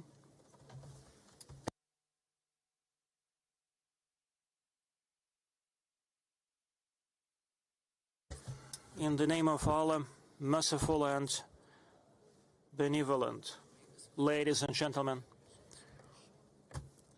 Your Excellencies, I'd like to thank His Excellency Sergei Shoigu, Secretary of the Security Council of the Russian Federation. Also, I thank the Russian Security Council for the kind invitation to take part in that meeting that gives us an opportunity to exchange our views regarding the development of the modern world and countering different challenges that the world is facing. Also, I was glad to listen to their Excellencies Mr. Naryshkin and Mr. Lavrov. I'd like to appreciate the efforts of our friends from the Russian Federation on strengthening the international security and to stress the importance of coordinating our positions, especially in what concerns the rapid changes that we see in the development of the world order. These changes that are taking place have a special significance for us. We are strengthening, we are building up our efforts to strengthen the international security. We believe that every country bears its own responsibility for our common cause. Those crises that go on one by one, that actually go from one country to another country, and to climate change and other challenges that embrace the world, require our joint efforts for resolution, and certainly cannot be solved by one country alone. Unfortunately, there is inequality in terms of distribution of the economic potential, technical systems, and under this, in such conditions, the international tension escalates. The international organized crime is rising.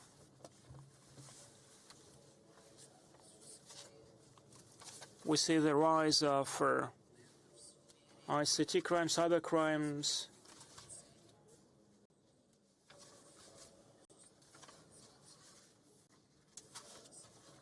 Thirdly, the development of the modern ICT is underlying the progress, but at the same time, ICT poses new threats. We in the United Arab Emirates are very much interested in setting up an efficient security system. Also, we believe it is important to build up the international cooperation. Such changes have to have a man in the very middle, because that's the man which is our main goal. That's why we're developing education, we're developing culture, in order to bring up that new man. And this is what we're calling on everyone, nationally and in our bilateral relations with our brothers across the world, because this is our common cause to build a better future. Now that the crises are mushrooming, when the problems and challenges in the international ICT become graver, a special role is played by the data exchange with our partners. This improves our immunity to the cyber threats that we are facing, ladies and gentlemen. We are in the fork in the road, historical, that requires pulling our efforts together and pursuing a flexible policy that will help us to address the challenges of the modern times. We have to offer equal opportunities for economic development, especially once we speak about the relations between the countries that should rest on equal rights of everyone. This is our common cause. I want to wish our meeting every success in all its efforts, especially in terms of strengthening the international cooperation. We stand up for friendship and cooperation between all the countries. Thank you so much for your attention. Thank you so much, Mr. Shamsi. And that I'm passing the floor to State Secretary of the Security Council of Belarus, Alexander Wolfovich. Over to you. Dear participants in that meeting, let me cordially welcome everyone present in the room on behalf of the Republic of Belarus. I share the assessments of the current geopolitical situation that have already been voiced. For my part, I would like to briefly dwell on the approaches of the Belarusian side to the issues of resolving contemporary challenges and threats and ensuring regional and global security. Dear colleagues, we have to state that the situation in the world remains tense and difficult to predict. The risks of escalation remain high. We are witnessing a profound transformation of the entire system of the international relations and the irreversible process of forming a new multipolar world order. In the context of the degradation of the system of international securities, confidence-building measures and arms control, forms and methods of waging wars and military conflicts are being unrestrainedly improved. New types of weapons are being actively developed, and their physical application is expanding. Artificial intelligence technologies are being used intensively and uncontrollably, which exacerbates the complex situation in terms of the international legal regulation.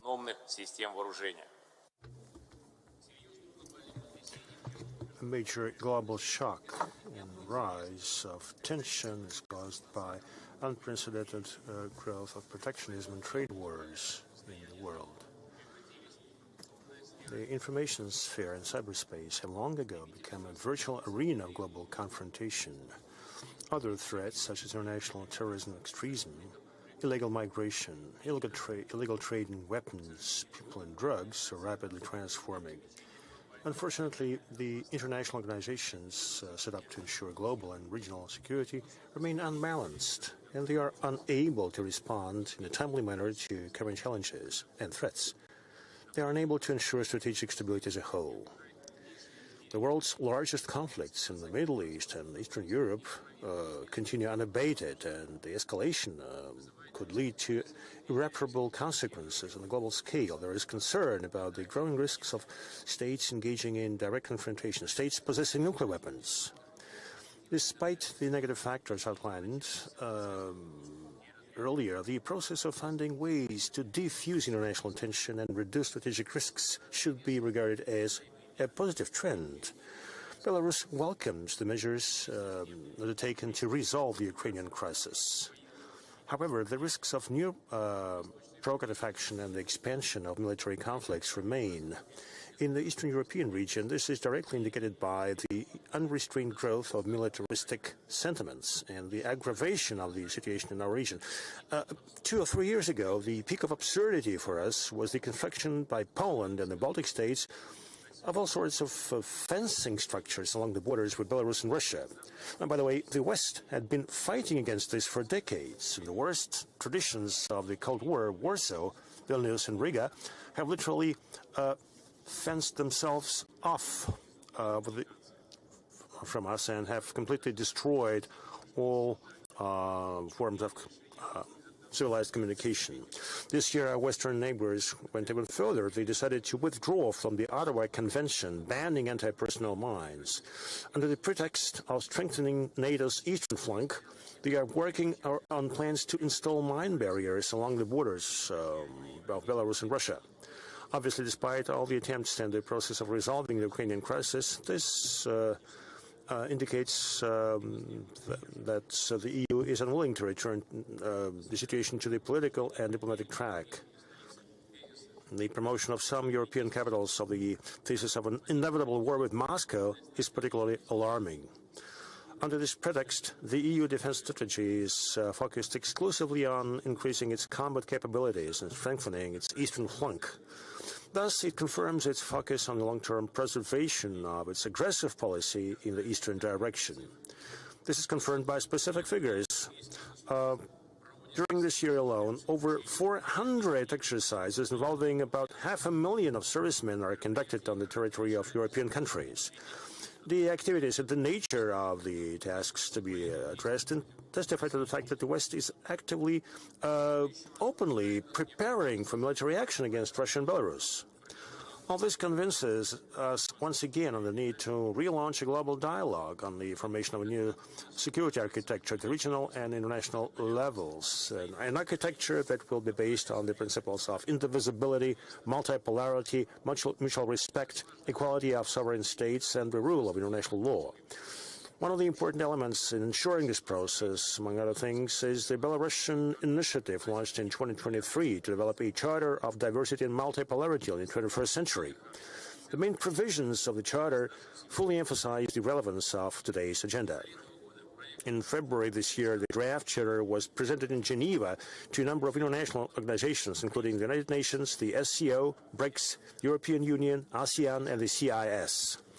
Further discussion of this draft document will continue during the traditional Minsk High-Level International Conference on Eurasian Security. This year, at the suggestion of the President of the Republic of Belarus, the event will be held in the Eurasia Plus format. We take this opportunity and we call upon our colleagues to pay attention to this document and to join the process of developing the Charter.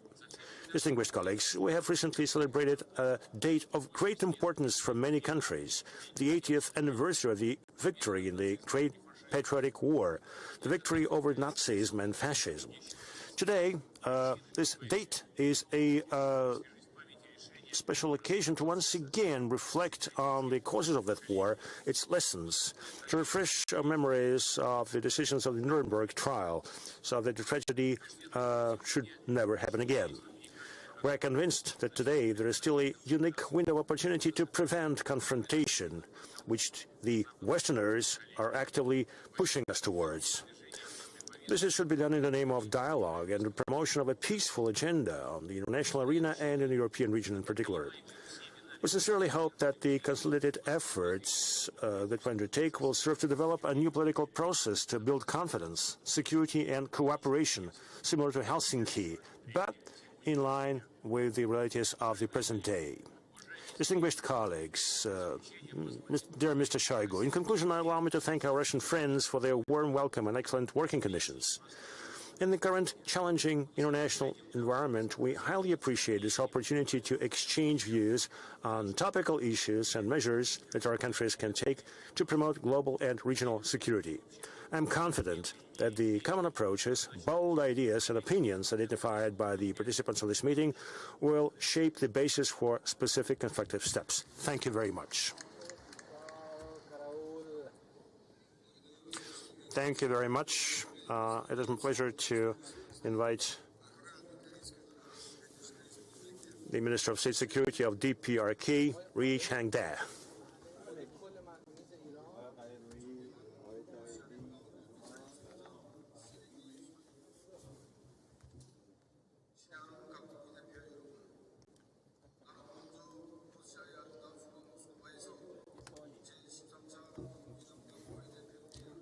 В первую очередь, позвольте мне выразить глубокую 힘을 다하고 우리 대표단을 친철히 초청해준 서희구 서기장 동지를 비롯한 조직위원회 성원들에게 깊은 사의를 표합니다.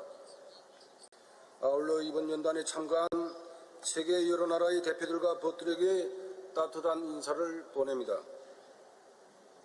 존경하는 서기장 동지, 오늘 우리는 침략과 전쟁, 간섭이 없는 평화롭고 안정된 환경 속에서 전 인류의 내몬이 그 어느 때보다도 고조되고 있는 속에 이 자리를 함께 하였습니다.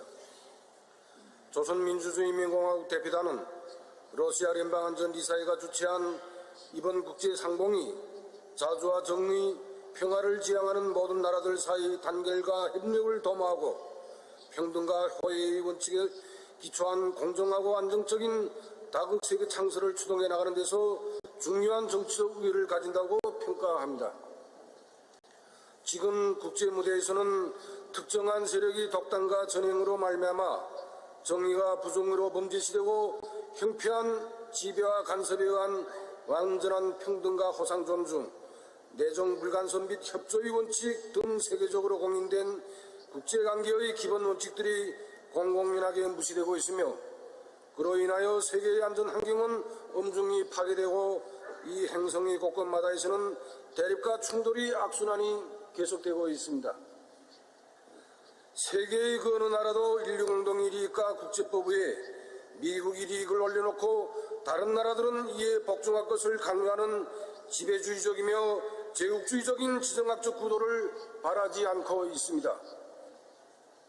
국제사회의 내몬과 배치되게 패권과 사례를 추구하면서 다른 나라들을 제멋대로 평가하고 진영 대결을 강요하는 미국의 일방주의적이며 군사 패권주의적인 정책은 국제평화와 안전이 근간을 허무고 있는 항시적인 요인으로 되고 있습니다. 조선반도 정세가 주기적인 긴장격화의 악순환 고리에서 벗어나지 못하고 있는 원인도 미국과 그의 추종하는 반평화 세력들이 배타적인 동맹 추구 정책에 기인됩니다. 최근 년간 오커스와 코드와 같은 군사블록 형성으로 아시아 태평양 지역에 새로운 신냉전 체제를 구축한 미국은 미일한 삼각 군사 공조를 제도화하고 이를 조선민주주의인민공화국과 러시아聯邦을 비롯한 지역의 자주적인 주하기 위한 지정학적 수단으로 삼고 있습니다. 특히 유라시아 대륙의 불안전한 안보 위기를 몰아한 주변인 나토가 미국이 부추긴 밑에 아시아 태평양 지역의 자기의 하부 구조를 이식하고 전쟁 준비 수준을 제고하기 위한 군사적 움직임을 번겨가 있는 것으로 하여 지역의 불안정 지수는 날이 갈수록 격상되고 있습니다. 최근에 미국이 조선반도 지역의 핵 잠수함과 전략 폭격기, 항공모함을 비롯한 전략 자산들을 공개적으로 투입하는 노름에서 역대 기록을 갱신하고 있다는 사실만으로도 우리에 대한 체질적인 거부감과 적대의식에 쩌든 미국의 군사적 대결 자세를 잘 알 수 있습니다. 아시아 태평양 지역에서 벌어지고 있는 이러한 미국의 진영 대결, 편가르기 책동은 불핍고 재앙적 국가를 초래하는 것으로서 절대로 용납하지 말아야 합니다. 미국과 그 주종국가들이 패권 정책, 대결 정책에 대한 조선민주주의인민공화국 입장은 명백하며 우리는 국가의 자주권과 존엄, 인민의 안녕을 위협하는 그 어떤 적대적 행위에 대해서도 수화도 묵과하지 않고 정의로운 투쟁과 강력한 힘으로 대응해 나갈 것입니다. 이러한 견지에서 조선민주주의인민공화국은 나라의 주권적 권리와 안전이익을 수호하기 위한 성업수행에 총매진하고 있는 러시아 군대와 인민에게 전적인 지지와 성원을 보냅니다. 존경하는 서기장 동지, 친애하는 대표 여러분, 지난 4월 말 조로 두 나라 군인들이 어깨 겠고 한전호에서 피를 흘리면서 러시아의 신성한 영토인 쿠르스크 지역을 우크라이나 신나치스 강점주의자들로부터 완전히 해방한 것은 불의에 대한 정의의 승리인 동시에 조로 두 나라 사이 굳건한 전투적 우위와 두 나라 인민들 사이의 동맹관계, 형제관계의 가장 높은 전략적 높이를 과시한 일대 역사적 사변으로 됩니다. 러시아聯邦 경내에서 진행된 공화국 무력의 군사활동은 유엔 헌장을 비롯한 국제법과 조로 사이의 포괄적인 전략자 동반자 관계에 의한 조약의 제반 조항과 정신에 전적으로 부합되며 그 리행의 가장 충실한 행동적 표현이 본보기적 사례의 훌륭한 기감으로 됩니다. 조로 두 나라 수뇌군들이 전략적 결단에 따라 새로운 높은 단계로 승격된 강력한 조로 동맹 관계는 제국주의자들이 강권과 전행, 군사적 위협과 간섭을 억제하기 위한 평화 수호의 강력한 보루로 전략적 지탱점으로 작용하게 될 것입니다. 조선민주주의인민공화국은 앞으로도 자주 평화 신선의 기치 아래 정의와 자주성을 지향하는 세계의 모든 나라들과 선린우호 관계를 발전시켜 나갈 것이며 평등한 다극 세계 건설과 세계의 평화와 안전 보장을 위하여 자기의 책임적인 사명과 임무를 다해 나갈 것입니다. 끝으로 나는 회의 참가자 여러분 모두가 건강할 것과 책임적인 사업에서 성과를 거두기를 바랍니다. 감사합니다.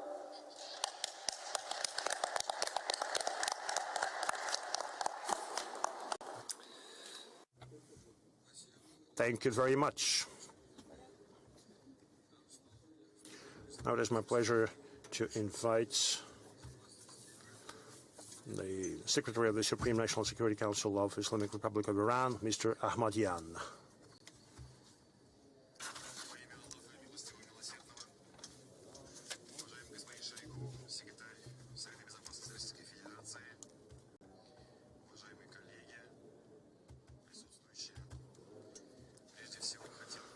In the name of Allah, the most merciful, first of all, I would like to express my gratitude to Mr. Shoigu for the organization of this important and influential international events. I want to thank the President and the government of the Russian Federation for the warm welcome afforded to us during this significant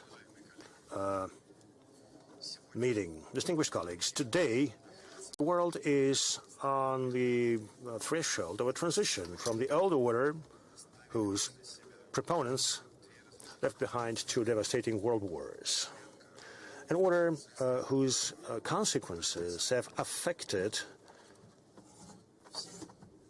everybody, an order that emerged after two world wars, an order that through unilateral action in the political, military, economic and cultural spheres imposed the supremacy of one power in satellites in hard, semi-hard, and soft forms on all countries and peoples, and imposed its oppressive and inhumane standards, values, and norms.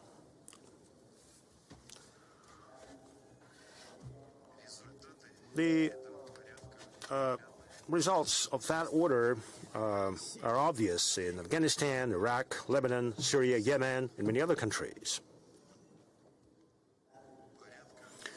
This is an order in its latest manifestations. The terrorist and brutal gang that is ruling the occupied Palestine can massacre women and children, burn them alive, or condemn them to a slow death by starvation, suppressing the slightest protests or objections, leading on other Western countries and their satellites. This is an order that is based on the exploitation of the weak and injustice. And the core of this order is a lack of justice. And the outcome is endless wars, poverty, and killings around the world. Distinguished colleagues, we are followers of a divine and monotheistic religion whose commandment is, do not oppress and do not let yourselves be oppressed. Now, this means that our religion not only forbids submissive acceptance of oppression, but also considers the act of oppression itself unacceptable and abhorrent. Now, the motto of this religion is, the state can withstand without belief, but it cannot withstand under oppression. In other words, power can be maintained on the basis of godlessness, but it cannot stand if it is built on injustice. The experience of humankind has also shown that imposing and perpetuating oppression does not bring security. On the contrary, it sows the seeds of instability. For more than 70 years, Palestine has suffered occupation, and its people have been subjected to atrocities, torture, exile, starvation, and genocide. The world system of domination has repeatedly perpetuated this situation. Today, however, the root of all instability in our region is the persistence of that very injustice. Distinguished colleagues, I would like to call you to attention at the beginning of the third millennium. I want to warn you all.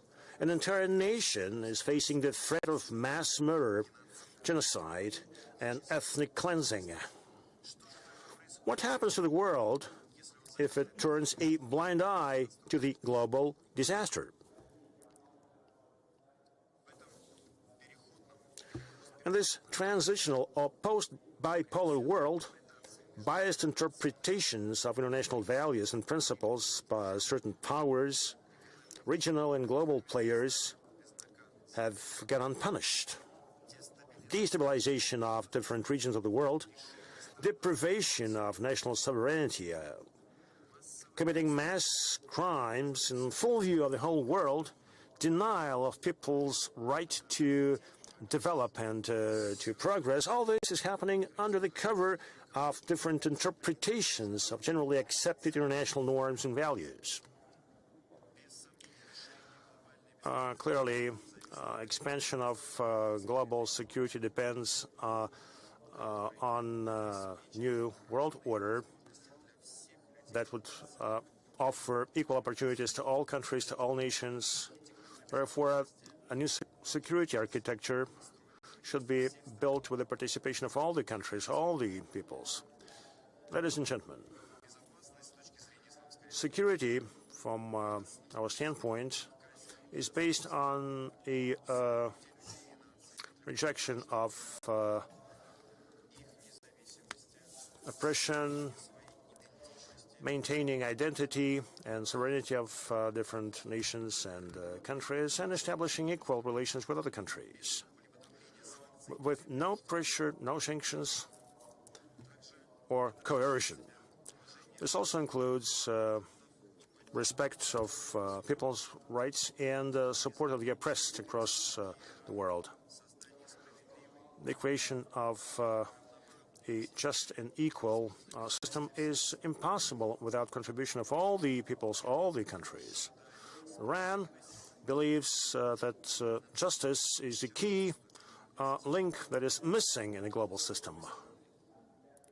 On the other hand, global security is unattainable without taking into account human dignity, without spiritual growth and resistance to oppression. And at the next stage, we should think about the preservation of the family.